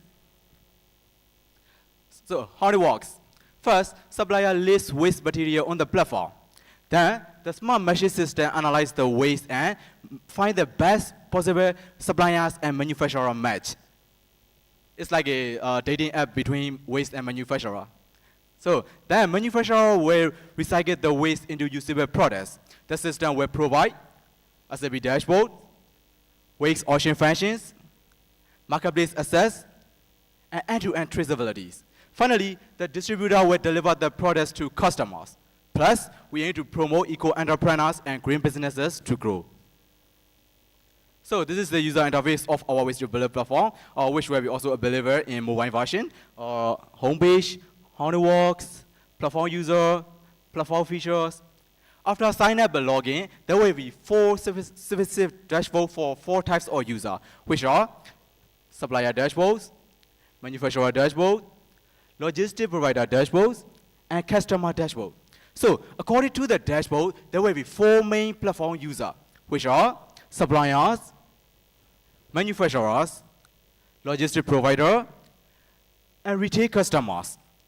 So who are the suppliers? Suppliers can be business or individual that generate different types of waste from their home or from their industries. So here are some example organizations in ASEAN. So now, manufacturer. Who are the manufacturer? Manufacturer are the ones that recycle the waste into usable products. Then distributors can be the logistic provider that deliver the products to customers. Finally, retail customers can be business or individual that purchase the recycled products for resale or for personal use. If we look on core technology of our waste to value platform, there will be AI and machine learning layer, blockchain layer, data visualization layer, marketplace, and clear user interface. So let's talk about the workflow. It's quite simple. First, supplier upload the waste data on their platform like this. Then the AI engine will analyze the waste and find the best possible match for manufacturers. Then they will connect and do transaction. In the transaction, the platform will provide contract procedure and blockchain technology for secure transaction. And then they can track impacts on various products like this. Since we made it to less than scale, there will be a transaction fee and premium features for businesses. We will also have ESG report subscription and data insight licensing. So let's make RCN greener, cheaper, and smarter. We believe our platform can contribute lots of positive impacts. For credibility and transparency, we build the data calculation models based on 3 different types of waste. So this calculation model uses the real RCN waste data, published emission factor, and economic assumption. The data calculation is also provided in the appendix. So our platform features such as AI waste matching, blockchain for ESG compliance, marketplace and upcycler network, and SAP ESG compliance aligns with the UN SDG target indicator and RCN 2025 measure. It also supports the RCN 2025 strategic alignment of a clean and sustainable region. Under the ASCC blueprint, it promotes circular economy, reduces landfill and CO2 emission. It also empowers the digital scale among you and SME. Under the AEC blueprint, it drives eco-innovations and also connects the green value chain and enhances the digital skills with AI and blockchain, also empowers the SME to join the circular economy. So our platform doesn't only reduce the landfill and CO2 emission, it also creates the new market opportunities and new jobs. So let's talk about our implementation roadmap. In 2025, we are ready to launch our platform in Yangon. In 2026, we are hoping to scale up in 3 ASEAN countries. In 2027, we believe our platform could be widely used in almost all ASEAN countries. So our key stakeholders will be suppliers, manufacturers, tech enablers, governments, and investors. So, to bring us back to our first question, we asked, do you recycle? With Nexus, we are not just asking you to recycle, we are building the system to make it easy, efficient, and economically rewarding for everyone. We have Team Nexus, and this is our vision for a better, cleaner ASEAN.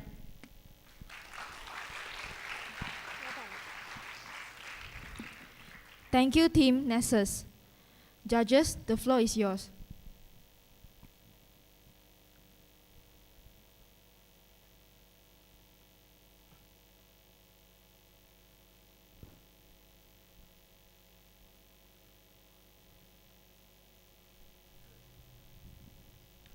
So, thank you for the presentation. And so earlier you mentioned your 4 target users, right? And what are the incentives? What's the biggest user, and what are their incentives? And what are the current pain points right now? Yes. First of all, our first plan is to connect with UMSCCI. UMSCCI is a non-government organization in our country which support the startup business and the private businesses for their growth. So UMSCCI stands for Union of Myanmar Federation or Chamber of Commerce and Industry. So after connecting with UMSCCI, we will also do the pilot partnership with industry, supplier, manufacturer, and also other logistic providers. In this way, we will gain trust and support from the government and non-government organizations. So we believe that we can find our initial user through this way. Yes. So have you found your initial user? Have you interviewed them? Have you understood the challenges and the pain points that they face, or you haven't done that? Sorry, can you please repeat your question? I'm saying, have you interviewed the users of your solutions yet, or you haven't? You're just using the data? Yes, actually we have surveyed some of the university students in my university.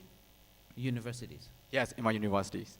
Okay. And what was an insight from the survey? What was the biggest story that helped inform your project? What did you find from the surveys? Like Maria mentioned, we surveyed some university students, and they prefer doing solution in collaboration with big organizations in Myanmar. So we collaborate with UMFCCI, and we aim to achieve our initial users. Okay.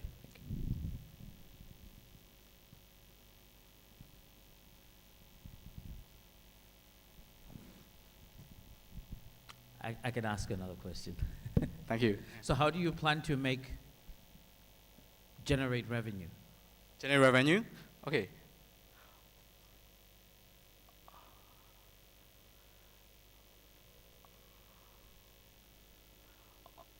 Please wait. No, Ishima.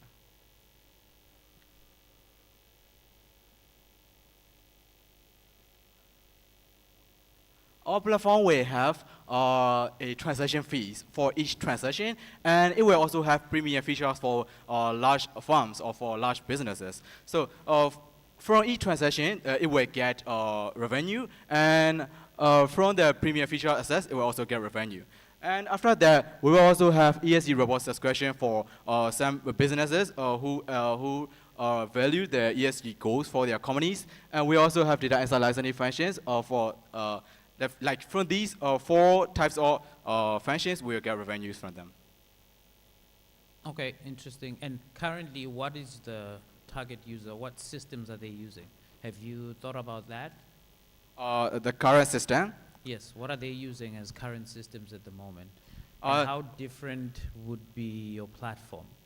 Yeah, our platform focuses on 3 main features. The first feature is AI features that will analyze the waste and match the suppliers and manufacturer match. Then it will have blockchain and contract procedure features. And finally, it will have marketplace features for manufacturers to sell back their recycled products to customers. So these 3 features make our platform unique and special. Okay, thank you. Thank you for the question. Thank you. We still have 1 minute for the Q&A session. Any judges want to have add on it? No. All right, thank you judges and also team Nessus.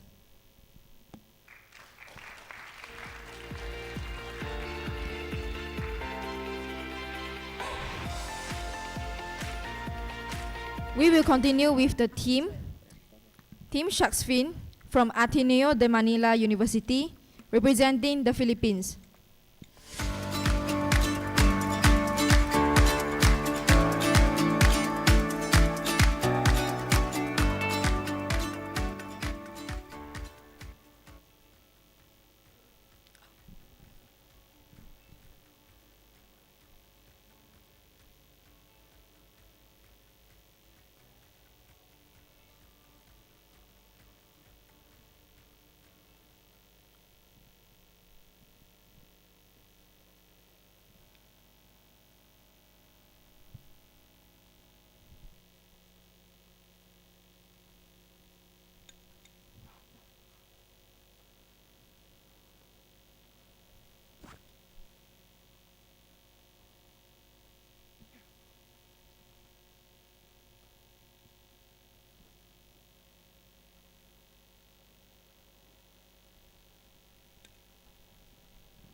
Test. Good morning, I'm Lizzie, and this is my teammate Val. Today, we bring attention to ASEAN's silent water crisis, a call for participative, data-driven groundwater action. Water is the most fundamental need for survival that we often take for granted. But for the community of Poblacion, located in the coast of Panglao Island in the Philippines, their story is different. Saltwater intrusion has long threatened the community's groundwater. But recent findings reveal something worse. Back in 2017, 24 out of 26 of their water sources has E. coli. And just last year, high levels of fecal coliforms were found along the coast, signaling that contamination may once again be spreading.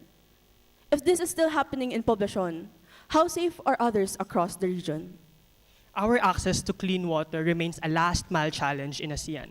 Despite water sources being widespread, many of them remain unsafe and inaccessible for drinking and sanitation. This is shown in the yellow and orange zones in these maps. For red zone Cambodia, 4 in 5 people, or around 14 million, still lack even the basics.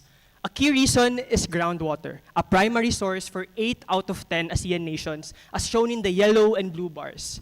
This includes Lao PDR provinces and hand-dug wells all over the Philippines. The problem is it's overused and poorly monitored. As a result, several ASEAN countries, their groundwater exceed World Health Organization contaminant limits. For example, 4 countries are nearing having health-damaging fluoride contamination, while 2 are already significantly exceeding. Poblacion Panglao is not an isolated case. Across ASEAN, just look at the 2023 E. coli outbreak in Philippine wells that hospitalized 82 and claimed 5 lives. The 700,000 cases of arsenicosis as of 2011, and the iron, manganese, salinity, and fluoride poisoning that can damage our health. Overexploitation happens when there's no community ownership and no monitoring. It's a system that rewards individual cost. It rewards individual use at a collective cost. This cycle continues because of a systemic lack of access to information. Over half of ASEAN countries have 3/4 of their population lack public access to information. Information on national water resource management and information on rural wash awareness.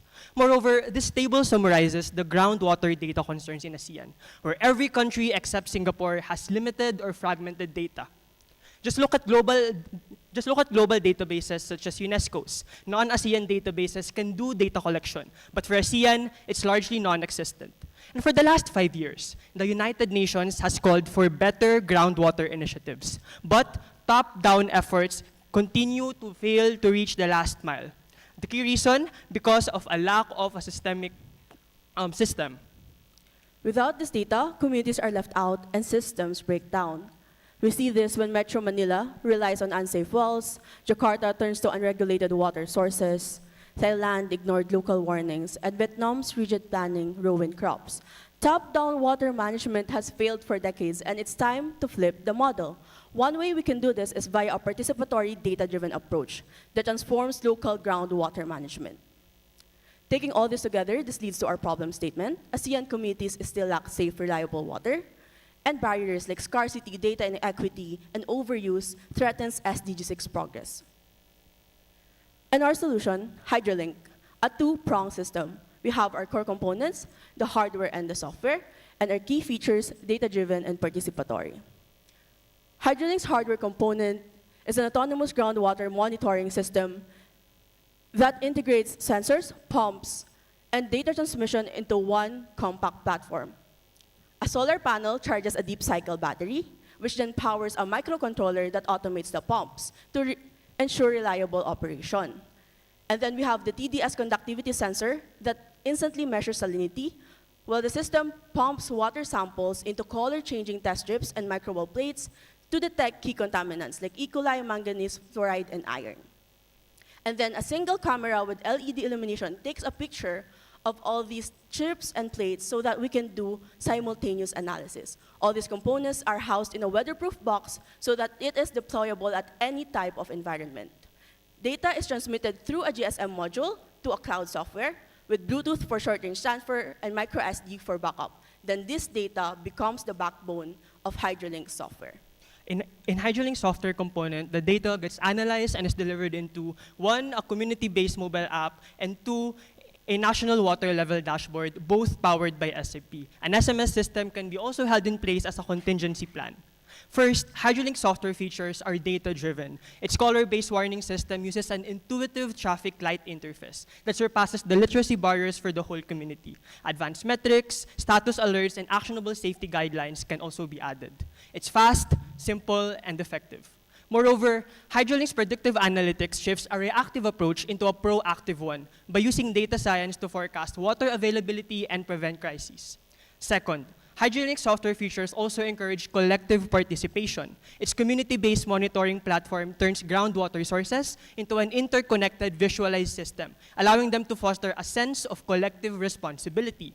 This is supplemented by a community NGO connector where needs in groundwater management such as training can be sent to capable NGOs, ensuring that limited resources flow where they are most needed. Finally, HydroLink's in-app learning modules is our crucial human capital component that aims to break the systemic lack of access to information. We do this by integrating bite-sized, visually driven content in lessons such as water conservation and health. But with all these features, how do we ensure feasibility? First, we mitigate cost by implementing HydroLink with a modular design. For example, a coastal community like Poblacion will rely more on salinity and equalized sensors, but inland or neighboring communities can select modules for arsenic, iron, manganese, and the likes. Because communities only use what they actually need, costs stay manageable. And in Poblacion, using only essential sensors can cut costs by 40%. Second, HydroLink continuously performs self-diagnostics that protect both data integrity and device health. And finally, HydroLink builds upon local ASEAN innovation. For example, a research team from our university has developed a groundwater salinity monitoring system that has 91% reliability and 96% accuracy, which is proven to work in real-life conditions. HydroLink takes this proven model and builds upon it, optimizes it for broader deployment. But how about sustainability? We plan to build HydroLink on a robust B2B2C social enterprise model. B2B because we're paying customers or governments and large NGOs that have the budget and mandate, while B2C allows us to provide the whole HydroLink system for free to communities that need it. This is part of our twofold financial structure, where first we have a one-time fee for the hardware and a recurring annual fee for the SAP-powered data analytics and continuous sensor maintenance. This creates a win-win-win sustainability framework. Our partners get insights and a predictable budget, our communities receive a life-saving service, and for HydroLink, we establish a long-term recurring revenue stream. All in all, HydroLink's adaptable and comprehensive hardware with its data-driven and participatory software provides unmatched value in advancing SDG 6. It also creates key synergies across four sectors. In communities, we enhance efforts like tube wells, harvesting, and filtering. For governments, we support policies and monitoring. For the private sector, we drive funding and scale. And for NGOs and academia, we strengthen pilots and research. Moreover, HydroLink also supports key ASEAN goals, boosting MSMEs, ICT, productivity in the economic blueprint, engaging communities, health monitoring in the social-cultural blueprint, and enabling people-centered design, SDGs, and gap reduction in the Forging Ahead Together. It also supports main SDGs 1, 3, and primarily 6, while advancing SDGs 10, 11, 13, 16, and 17. To enable our business model, HydroLink will follow the following roadmap to build it from the ground up. First, we co-design with communities. In Poblacion, that would mean partnering with local leaders so that we can finalize the custom salinity and equalize setup. Step 2 is prototyping and building the system. So we already deploy HydroLink units in Poblacion wells, and we test its performance, as well as refine the hardware under real field conditions. Step 3 is deployment and validation. Here we train local water stewards, as well as check data accuracy across lab results. Step 4 is full community rollout and training, so the success of Poblacion is expanded to other high-risk areas in Panglao. And finally, Step 5 is strategic scaling, in which Poblacion's success feeds into a national water dashboard, proving the model ready to be deployed across the Philippines and across ASEANs. In the end, groundwater remains as the center of a silent last-mile crisis. As we pursue progress across the SDGs, we must remember that a sustainable future cannot be built on top of contaminated water. And for the first time with our vision, we can create a national and ASEAN-level groundwater solution. But we need your help. Please join us. Thank you.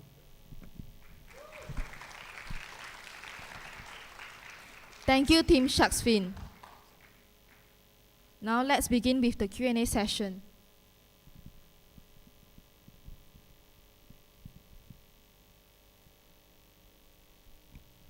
Thank you very much for your presentation. What would you say is your biggest challenge in implementing your project? In terms of implementation, one of the biggest challenges will be to establish the research data that we have. Since we mentioned that we'll be using machine learning algorithms and data science for the forecasting that needs to have research, we must also be able to find partners that will fund us for our project. And finally, to also find the communities that can work with us.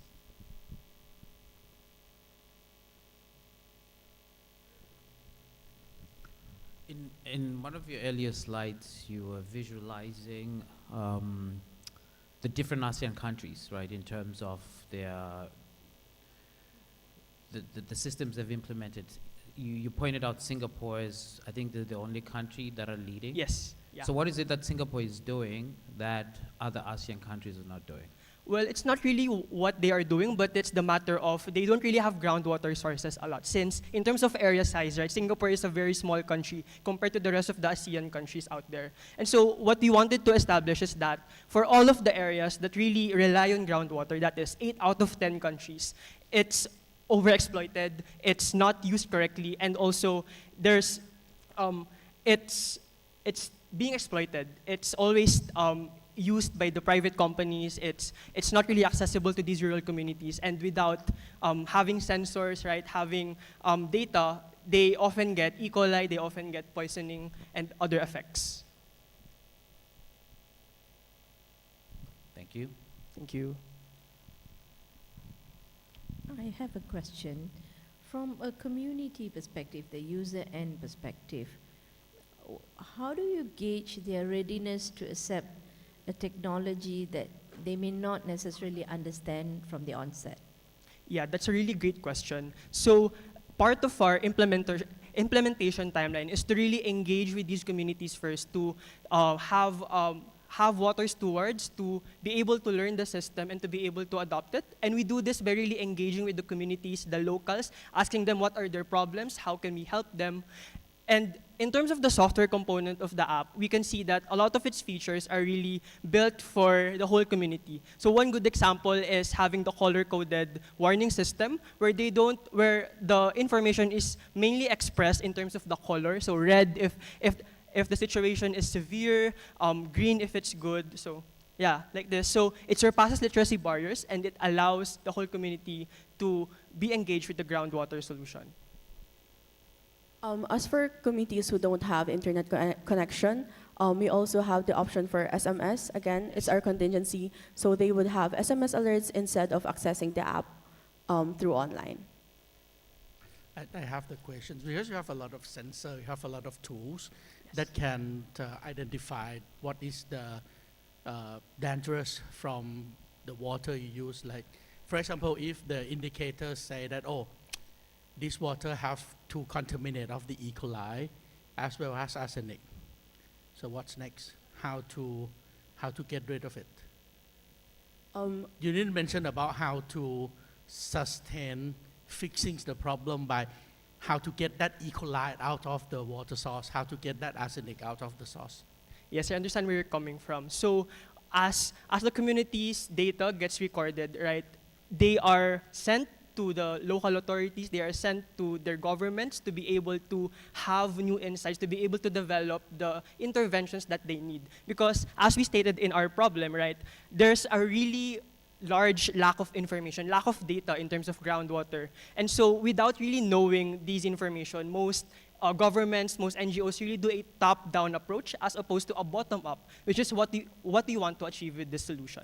Because we want to build our solution ground up, usually monitoring only happens, for example, in the E. coli example, 5 people have already passed away because of E. coli, but then that's the only time they would test for E. coli because they can see that people are getting poisoned. So we want to address this really fundamental problem first by providing the data. So if they already have alerted that there's E. coli, then people would not have to be poisoned, would not have to have their health damaged. Okay, before we end, do judges need to add on something? No. All right. Thank you, judges and Team Sharks Fin.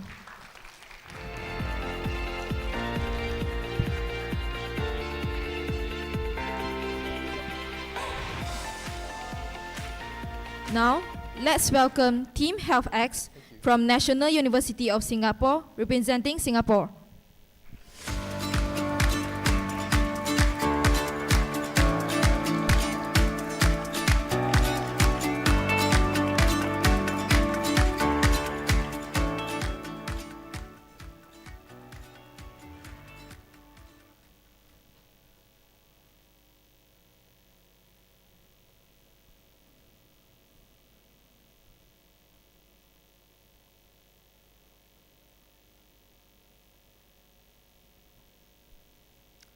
Good afternoon. I'm John. This is Darren. We are medical students from the National University of Singapore, and we're excited to be here today. Today, we're here not just to share about statistics, we're here to share the stories of real patients we have looked after, the struggles they have faced, and importantly, the moments our healthcare system has fallen short. We believe there's a way to change that, and we're excited to present our solution today. Let us begin. We all agree a heart attack is a medical emergency. When symptoms strike, patients are rushed to the ER.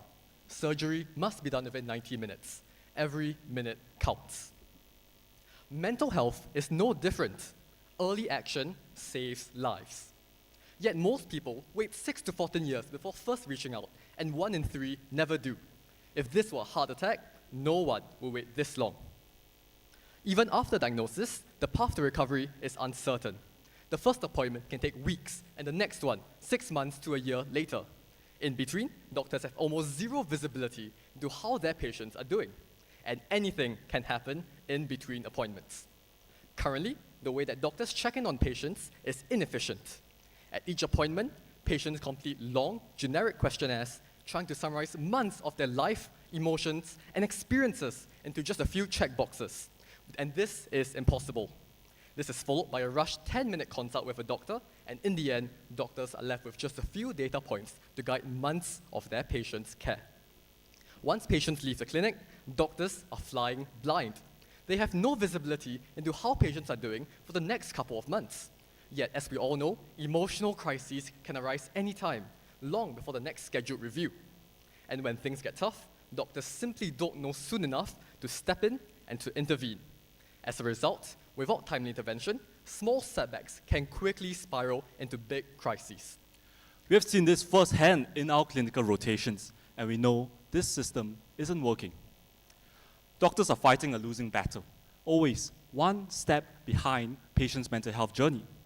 The core problem is that doctors lack real-time visibility, meaning that they can't step in when it truly matters. Emotions fluctuate every day, yet patients see doctors only briefly every couple of months.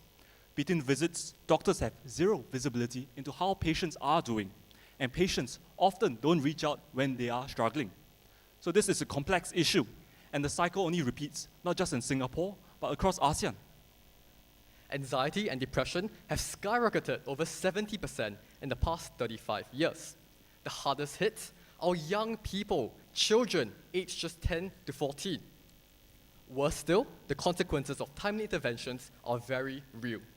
Late intervention means that some patients give up on treatment, while others do not get treated at all. After working so hard, some patients relapse and fall back to square one. Many patients get hurt as a result, and the economic loss of mental health is also undeniable. The bottom line is that mental health and late intervention costs families, individuals, communities, and the economy. It's a vicious cycle. As more people struggle with mental health, systems become even more overloaded. And this creates more blind spots between consults, and the result, even more delayed care, relapse, or dropout. This situation is slowly spiraling out of control.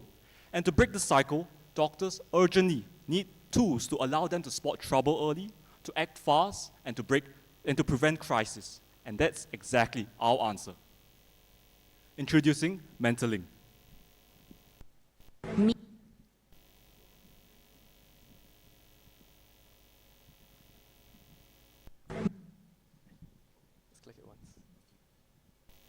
Meet Mentalink, the app that helps doctors win the war on mental health. It bridges the gap between visits, keeping patients and doctors connected, tracking mood, spotting signs, acting before crisis. Here's how it works. Step 1. It begins with journaling. Mentalink guides patients through short, focused reflections on their emotions and experiences, turning everyday thoughts into useful insights for clinicians between visits. Step 2.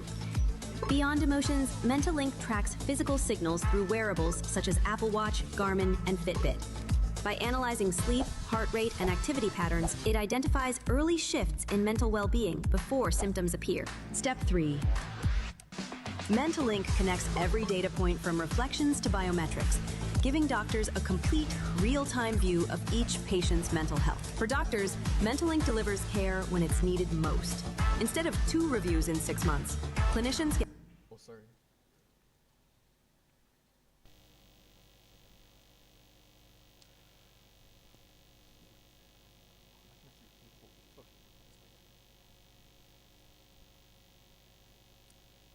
So instead of 2 reviews in 6 months, Mentalink is able to give doctors daily, multi-dimensional insights. And this means that when patients are in crisis, doctors know not just 6 months later, but are able to know right here, right now, and be the ones to reach out to patients when they are struggling. And let us illustrate this through a case example.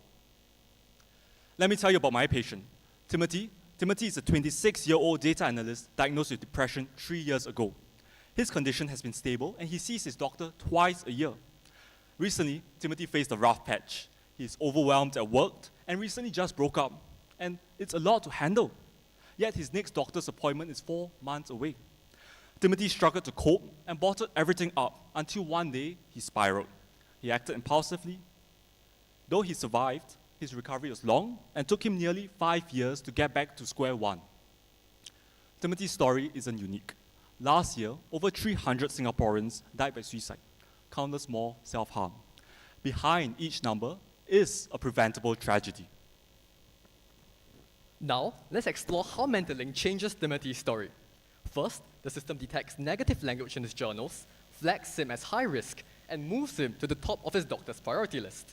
It prompted Timothy to reach out and also alerted his doctor to call him. He's seen the next day, gets support, and is back on his feet within weeks. Even after recovery, Mentalink stays with Timothy as he moves back from the hospital back home and navigates his entire life journey with him. Now, instead of being out of the loop, clinicians receive daily, multi-dimensional insights. They can spot mood changes early, they can reach out first when it matters, and they know exactly what's troubling each patient. Beyond anxiety and depression, Mentalink's potential spans the full landscape of psychiatry. But that's just the first starting point. In fact, Mentalink's real power goes beyond psychiatry. It levels up how mental health is addressed across the entire healthcare system. Let me explain. Most doctors aren't specially trained to pick up or treat mental health conditions, yet mental health issues appear in almost everyday clinics. For example, a cardiologist, a heart doctor, he is trained to look after your blood pressure to prevent you from having a heart attack. Rarely, mental health, however, is rarely part of his focus. But after a heart attack, nearly 30% of patients commonly develop depression, and that's commonly missed. And it's not just after heart attacks. It happens after childbirth, in chronic illnesses such as diabetes or chronic kidney disease, or in autoimmune conditions like lupus, and these are common conditions. Across the board, many physical illnesses carry an overlooked and undertreated mental health component. Depression alone is missed in nearly 2/3 of patients, and what's missed stays untreated. And that's where Mentalink changes the game. It equips everyday doctors with specialist-level mental health insights to look after their patients. This means that while doctors are focusing on their own specialty, Mentalink works seamlessly in the background, overlooking mental health care gaps and alerting physicians to overlook mental health care gaps. And this ensures that patients get the holistic care they need. When we built Mentalink, we built it with ASEAN in mind. We designed it as a digital platform, leveraging the region's growing internet access and smartphone usage, ensuring that our solution is both scalable and future-proof. Importantly, this also enables Mentalink to unlock telemedicine, bridging quality mental health services to even the most remote communities. And lastly, Mentalink also targets shared challenges faced across ASEAN, namely a rising mental health burden, shortage of healthcare professionals, and the same blind spots between consults faced by doctors. Our plan aligns with the following UN SDGs, and we have already begun developing Mentalink with patients living with depression and anxiety to create a solution tailored to their needs. Our next step will be to validate this platform through local clinical trials before scaling across the region, and here are some of our envisioned partners. To this date, we have made significant progress on Mentalink, and we're excited to bring you positive results from our feasibility study soon. We have designed Mentalink to be economically and financially sustainable and successful. And to summarize, Mentalink changes the game. Faster recovery for patients, sharper decision-making for doctors, and cost savings for our hospitals. Together, we can build a happier, healthier ASEAN of tomorrow. Thank you.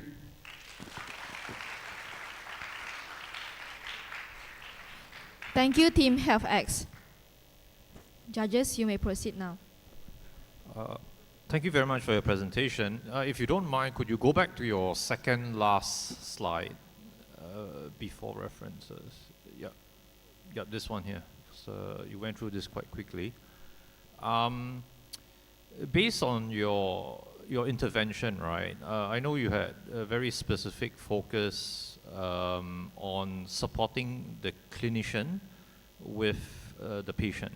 But what do you see is the role of allied health in here? Because it seems that the burden of care falls entirely on the clinician, if you will. But then you have the entire ecosystem of allied health, even though you have it mentioned. What do you see their role is in this whole application? Certainly. So you're definitely right. It's actually not just the doctors that are looking after the patients, but it's actually the entire care team. And as you pointed out, the allied healthcare staffs are working with the doctors to look after the patients. But similarly, the same challenge applies, meaning that there are so much patients, we are seeing these patients so infrequently, and in between these consults, we are, even for doctors or allied healthcares alike, we face the same challenge. We don't know what these patients are going through.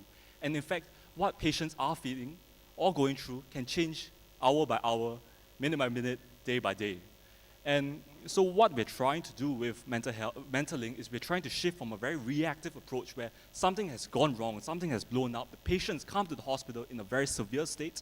We're trying to avoid that. We're trying to pick up when things are starting to go towards the bad direction, pick them up early so that we can intervene. And when we intervene at that stage, there's more that can be done. There's more that we can change. And we are essentially preventing a lot of these crises from happening down the road.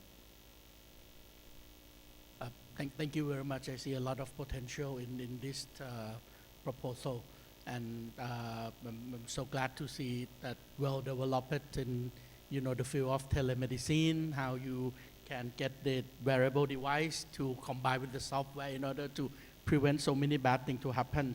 I'm looking forward to see more like multi-language versions. Sorry, what? I'm looking forward to see maybe you develop with a multi-language versions, right? Or you see develop it with a chatbot, right? So right. I think with regard to the multi-language point, I think that actually we are still in the process of training our large language model. Correct. We're still in our feasibility study stage, and I think that we chose Singapore to begin with because Singapore across ASEAN has quite a respected healthcare system, and we're looking forward to really developing this app in Singapore first. Afterwards, once we bring it to the region, to other ASEAN countries, we're really looking to incorporate multiple languages into the AI chatbot, LLM, that really analyzes journal entries in other languages and really gives insights to patients. I think one thing that we're also looking to input is the fact that there are some cultural and language nuances to expressing mental health, because mental health doesn't exist in a vacuum as a binary entity. It exists in a spectrum. Different countries can have different presentations of mental health, and I think that really analyzing the cultural nuances of mental health can go a long way in the long run. For example, in Singapore, it would be like so shag, like very tired. So this could indicate that there's something going on behind the scenes, and we want to train our AI bot to generate and to detect this for doctors to timely intervene. Yeah, that's the thing that have a lot of high potential, and maybe the emergency call, right? If the wearable or if the software detects something that is very, very serious, then maybe the doctor have to make a phone call. Correct, and that's exactly one of the features of this thing. And there's one minor thing that I would like to point out to you. If you can go back to the slide that have the map of East Asia. Think about if you would like to pitch this project to the government of some countries or to the tech firm of some countries. I don't see why this map so relevant to what you are trying to present, but this map will create a lot of controversial especially the color of one island. Hence, this is the part that no need to put this map into the presentation, right? So if I need to get some point out of your presentation deliveries, I don't see why you have to put this thing to create any, controversial thing, which is like not related at all to what you try to talk, right? Certainly. So maybe if I can address that point, I think I definitely agree with your choice on color. It definitely could be more tasteful color. This is a thing that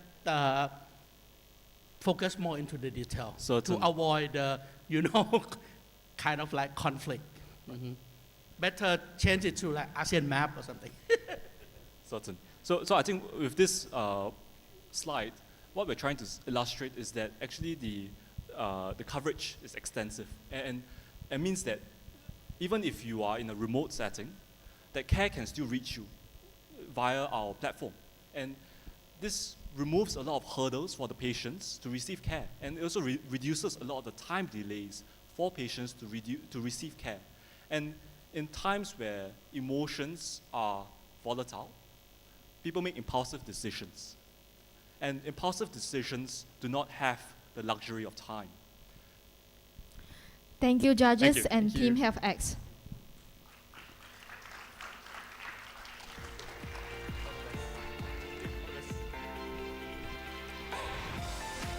We will now be continuing the team presentations with Team Mama Mamudeng from Thammasat University representing Thailand.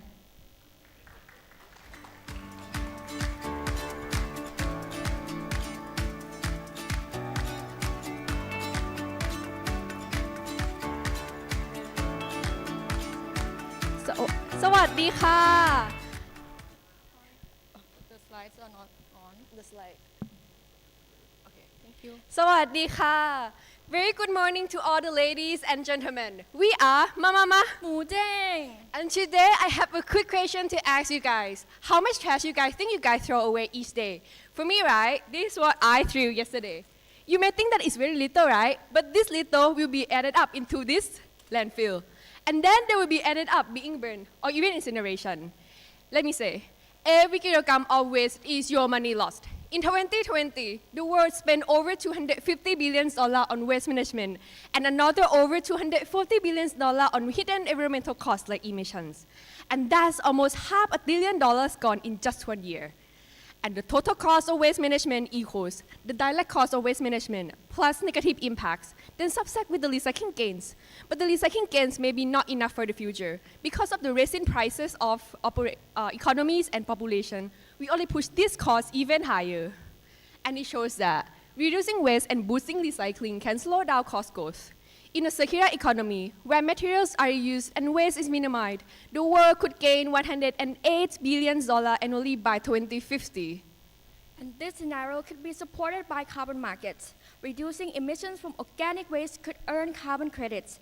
More than that, waste projects are already ranked among top 5 in this market. In Thailand, waste projects earn $1.2 million from carbon sales. And across ASEAN, new national carbon markets are already driving climate investments. To summarize, proper waste management is the key to drive economic growth. Now let's look at the global statistics. People waste around 79 kilograms of food per person per year. And in ASEAN, it's even higher, with up to 89 kilograms per person per year.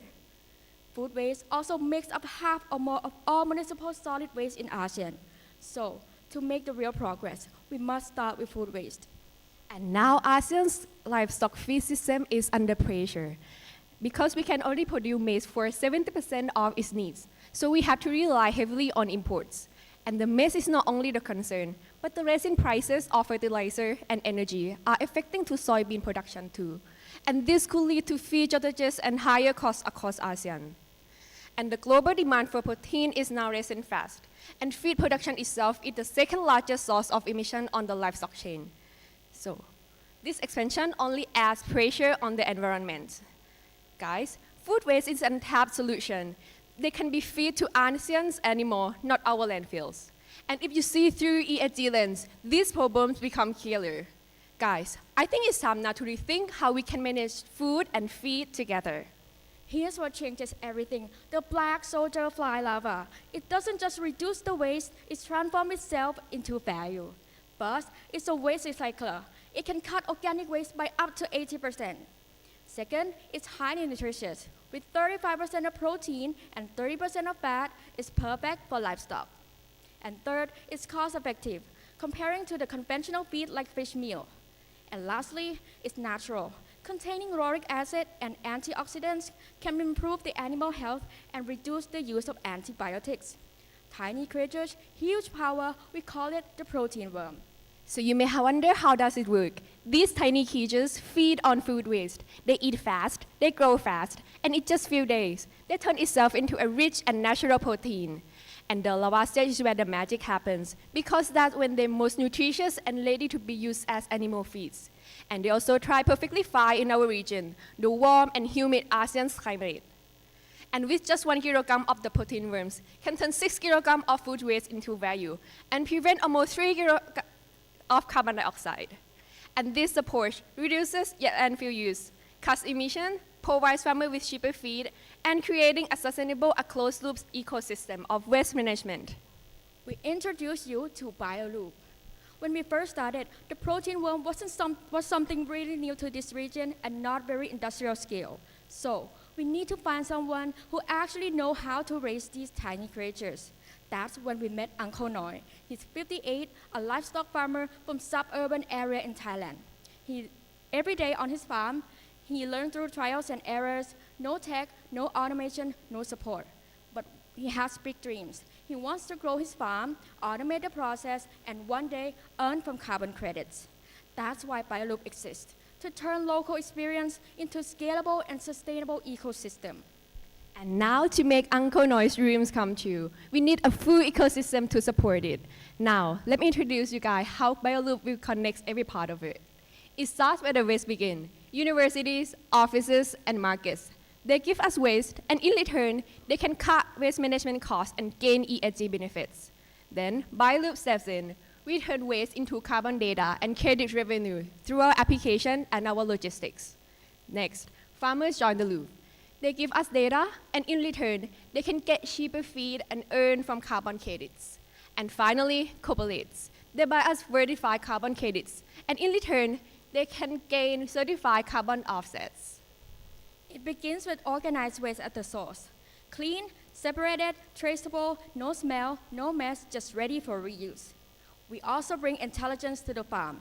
AI and IoT work together to track everything every second. Temperature, humidity, feed level, all in one hand. And every action cuts real carbon. And if they need more feed, AI already knows. They recommend the right amount and reorder just in one tap. And every ton of waste is carbon savings. Every ton of carbon dioxide reduced is verified automatically. And yes, they can sell their carbon credits here. Every transaction is traceable and every payment is visible. Manage everything in one app, and if they need any help, AI is right there with them. And now that you can see how farmers can manage everything on their phones, let's see what happens behind the scenes. Every kilogram of waste is tracked in real time. The system knows when to collect and what is going next. And behind every delivery, AI decides instantly. It abstracts, merges strips, and reroute waste. Smart logistics that can save time, money, and the environment in the same time. And it's just not collecting. It's about balance. AI matches source of the food waste to the right farm. And if something goes wrong, we'll know right before it happens. AI flags problem earlier, so we can make sure that every operation stays smooth.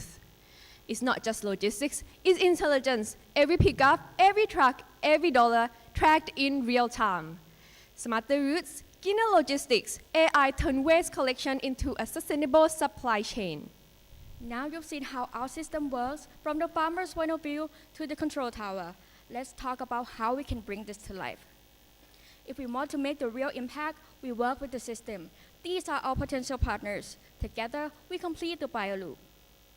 Start small, prove it, and scale it across ASEAN. By 2031, BioLoop will become a digital ecosystem. In 1 year, BioLoop aims to have 5,000 users, 15,000 tons of waste managed, and 3,500 tons of carbon dioxide reduced. From food waste to feed, fuels, and futures, BioLoop drives ASEAN circular economy. And let me leave you guys with this thought. For every kilograms of food waste we manage properly, we can feed animals, build economy, and heal the planet. Thank you.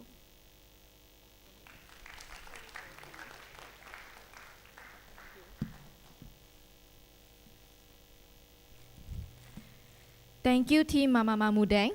So, judges, you have 5 minutes for the Q&A session.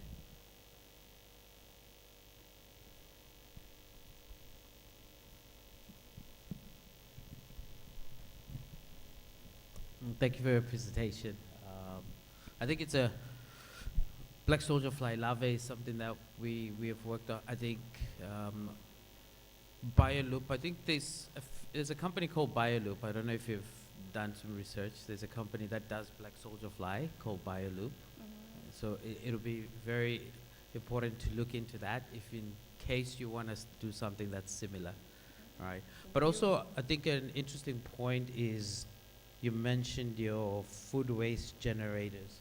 I didn't see anything in terms of the data of how much do the food waste generators, the specific ones that you identified, how much of food waste are you able to, have you measured how much food waste would come specifically from them, and why universities, offices, and I think market, why specifically those?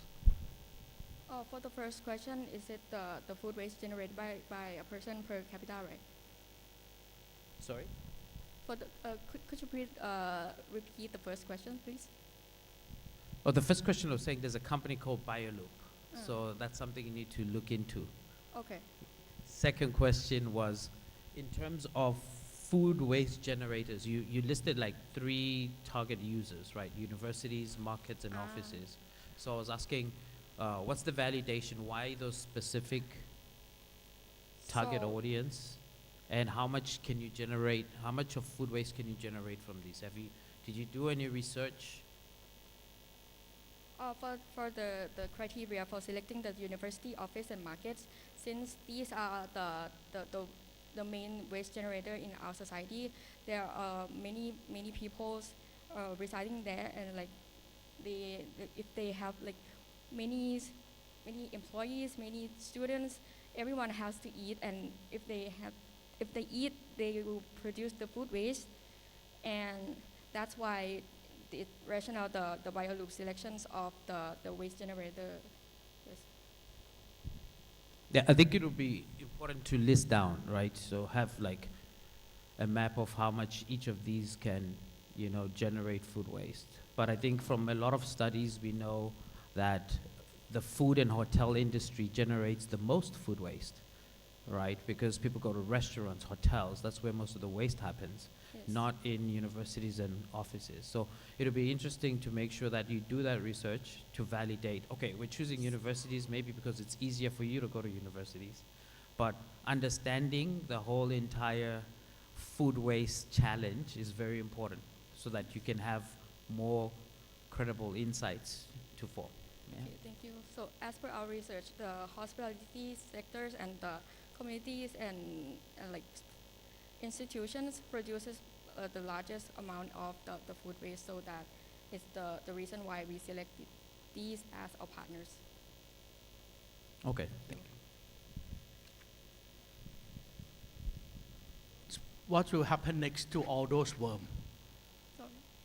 Right, you're talking about that black worm that eat and digest all the waste. So what's going to happen next? After they keep eating the waste, then one day there will be like a fly, or how to get rid of that thing, that worm.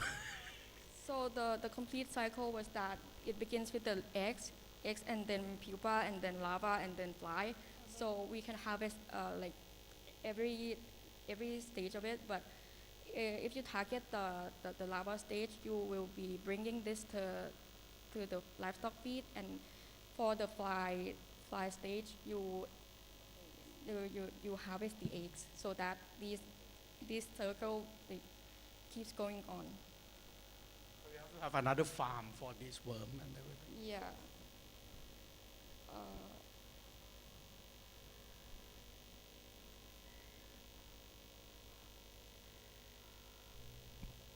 This is the farm for the fly for the egg harvesting.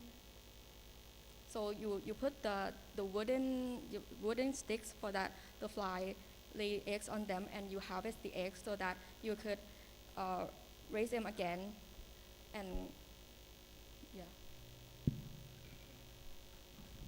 I have one question for you. What do you think is a challenge to execute this idea? Biggest challenge? The challenge for executing this idea? Yeah. I think it's about to communicate with the actual farmers or the target persona, because we've been really have a limited knowledge of them, so that asking directly to them is really beneficial to us, and I really appreciate the comments. And it's very new to our country, Thailand, as well, in our region too. Okay, thank you, judges, and also Team Mama Mudeng.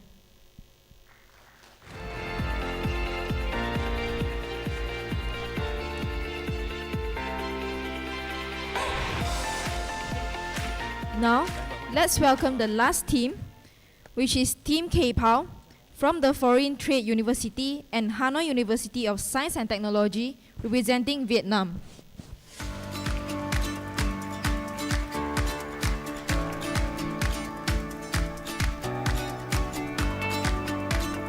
Xin chào.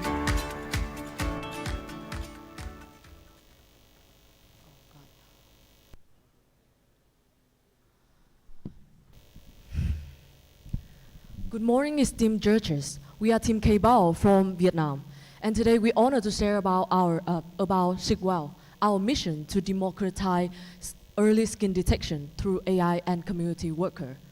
And our mission is inspired by SDG 3, 11, and 13. We connect climate change with healthcare and sustainable.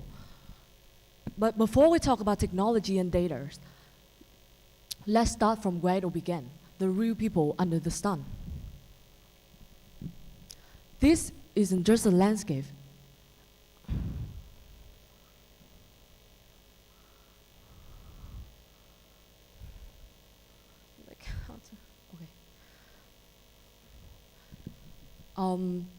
This isn't just a landscape, it's a workplace.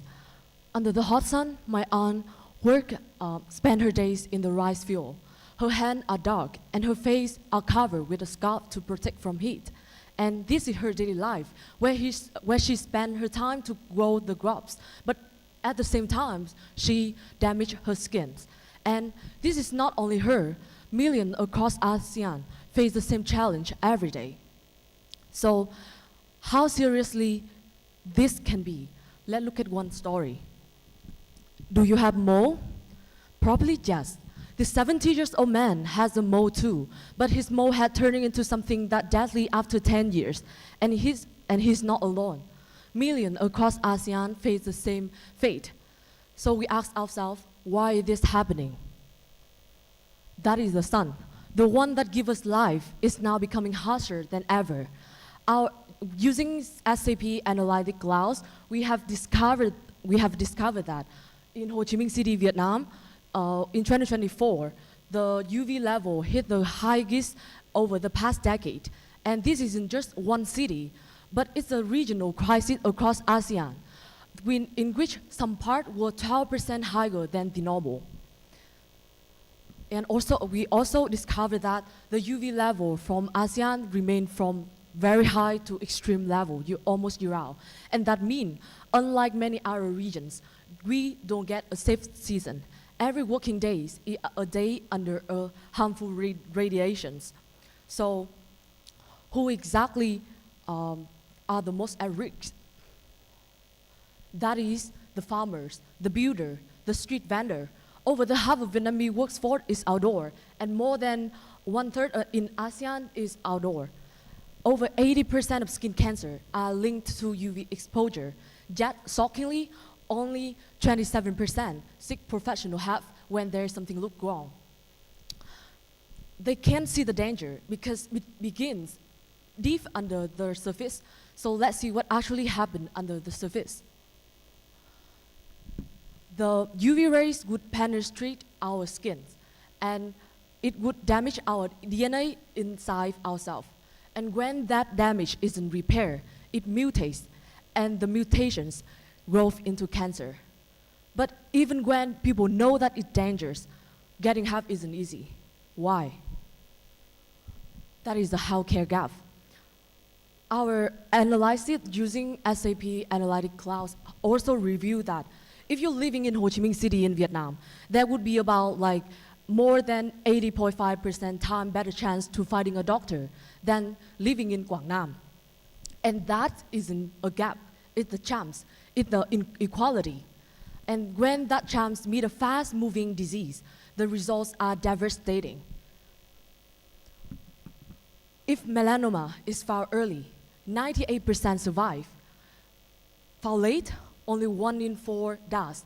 That means a 75% drop, not because the medicine failed, but because time ran out. So for outdoor workers, losing time means losing life. So here what we face. First, a harsher climate is increasing the fundamental risks. Second, a disproportional affects millions of essential workers. And the final one would be a severe systematic gap in healthcare set to prevent this vulnerable population in getting time screening. So the core problem we must solve is to overcome this problem, is to eliminate further delays.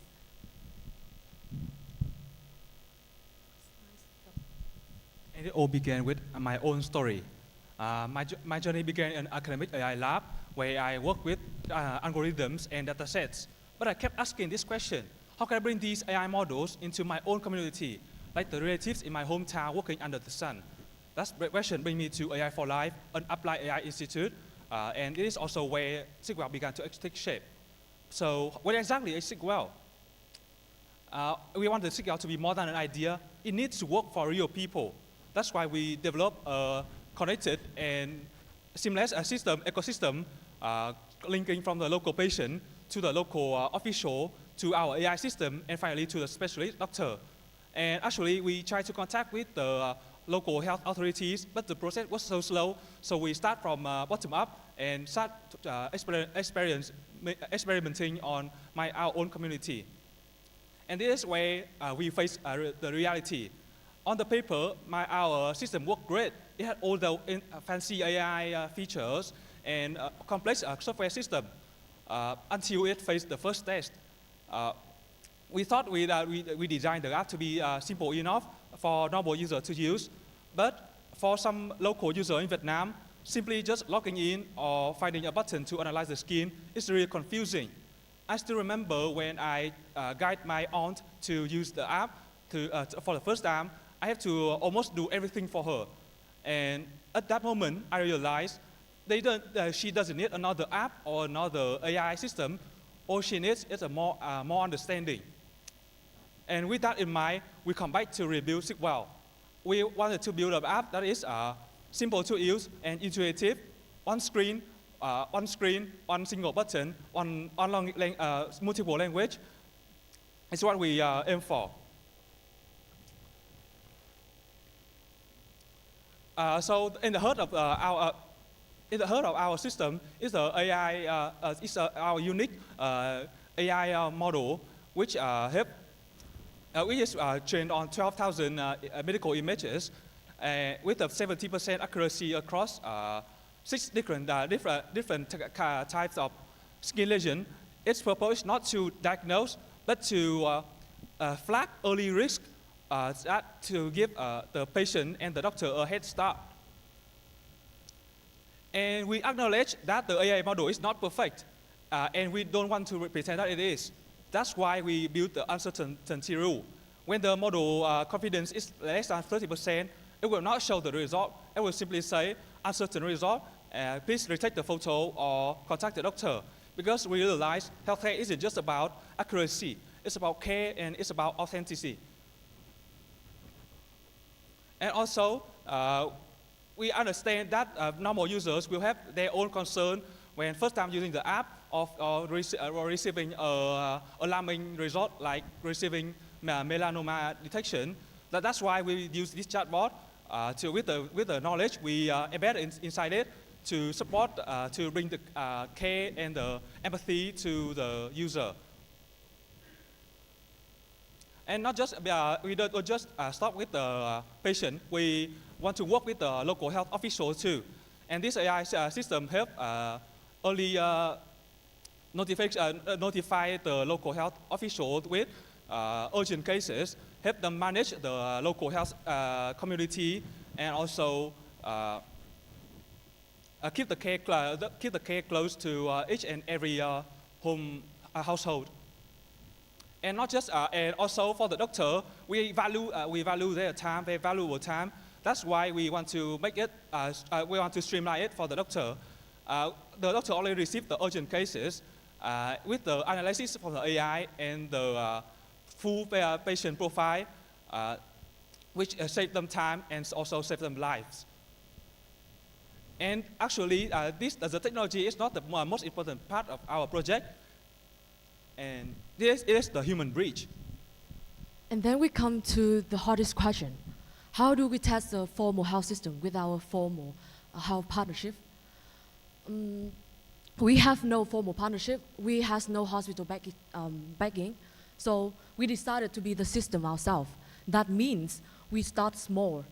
With our own relative, we collect data ourselves. We review every AI alert manually and make sure that each case receive the proper follow-up. That also means that we have to spend hours to review the result, making phone calls, but it works. It's a slow process, but it's real. So that how the first version of Sigwao truly lived, through people, not platform. But at the same time, we also know that we cannot do this alone.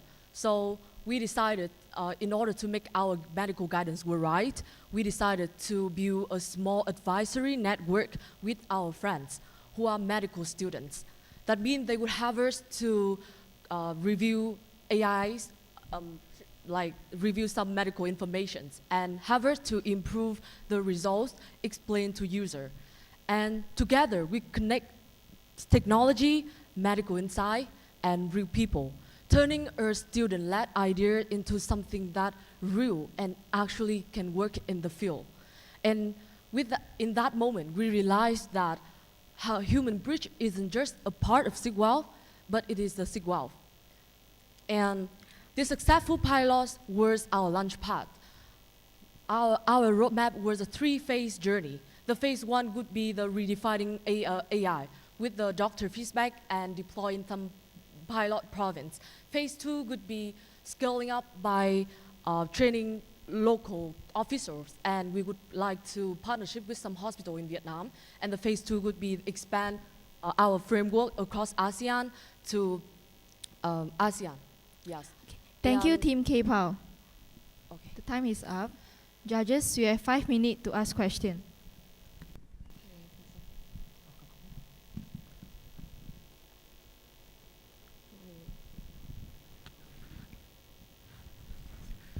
Thank you for the presentation. Very interesting. Use of data, like looking at what are some of the key challenges as a result of increase in, temperatures, right?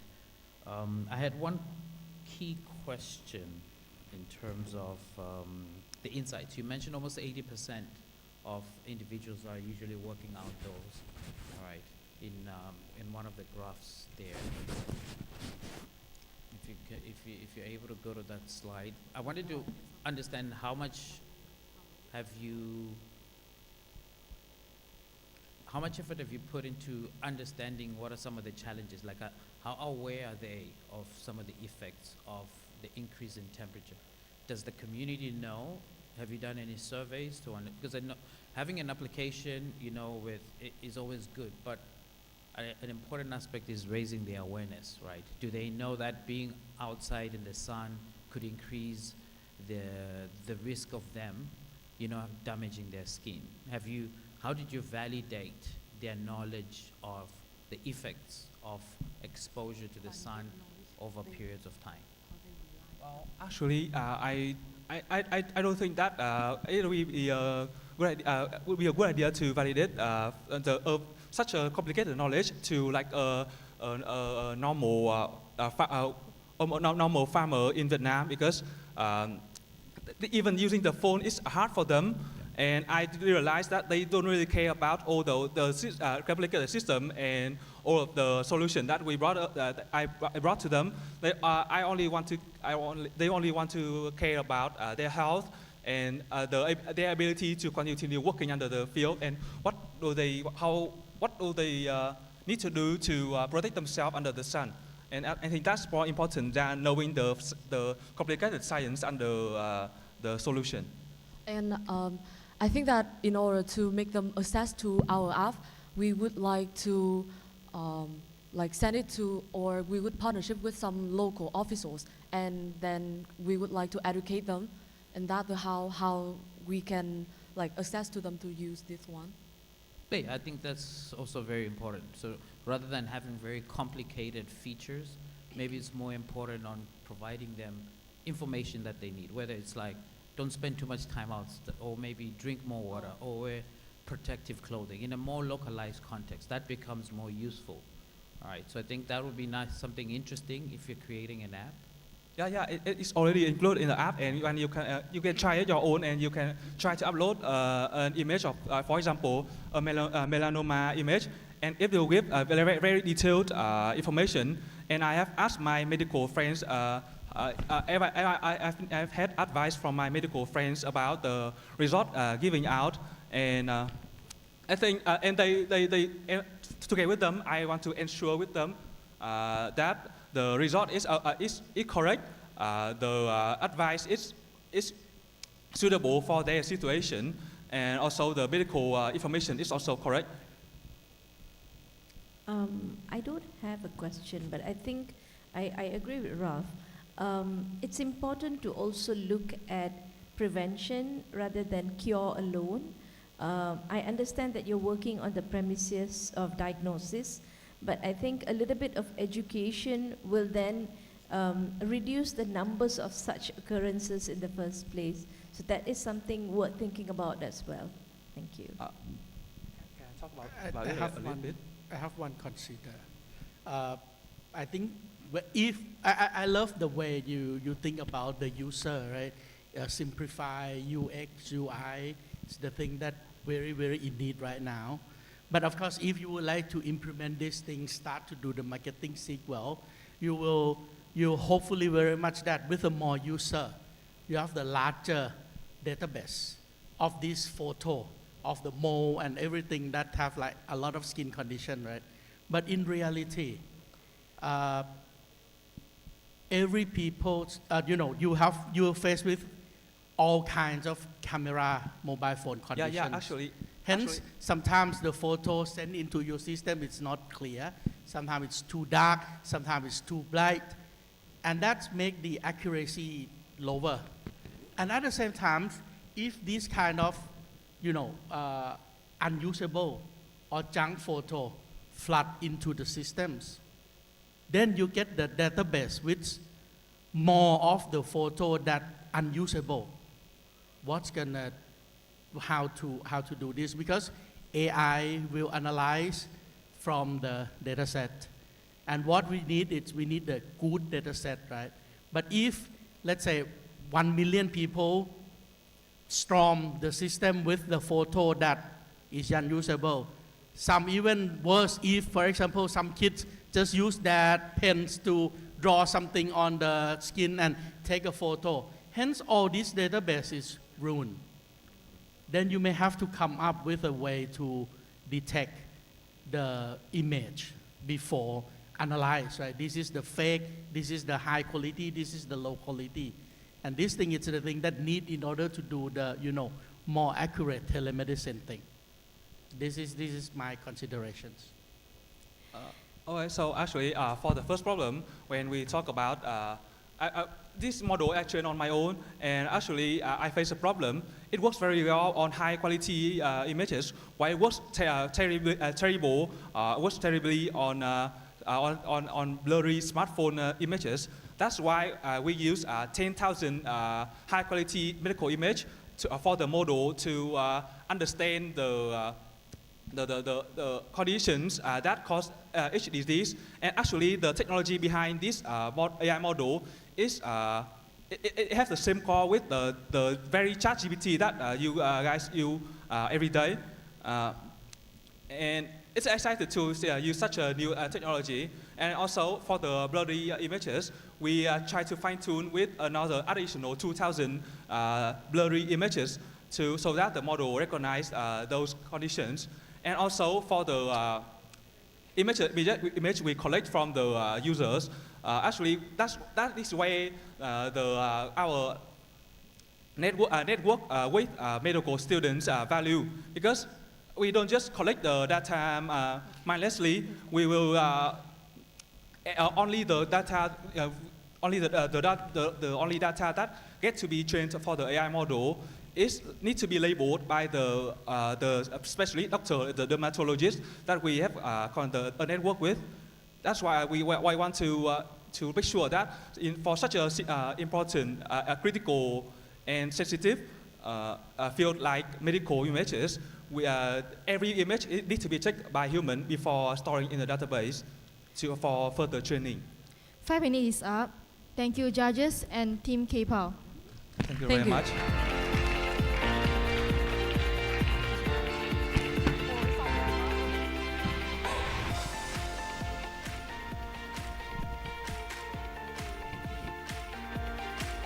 Ladies and gentlemen, distinguished guests, and judges on the floor.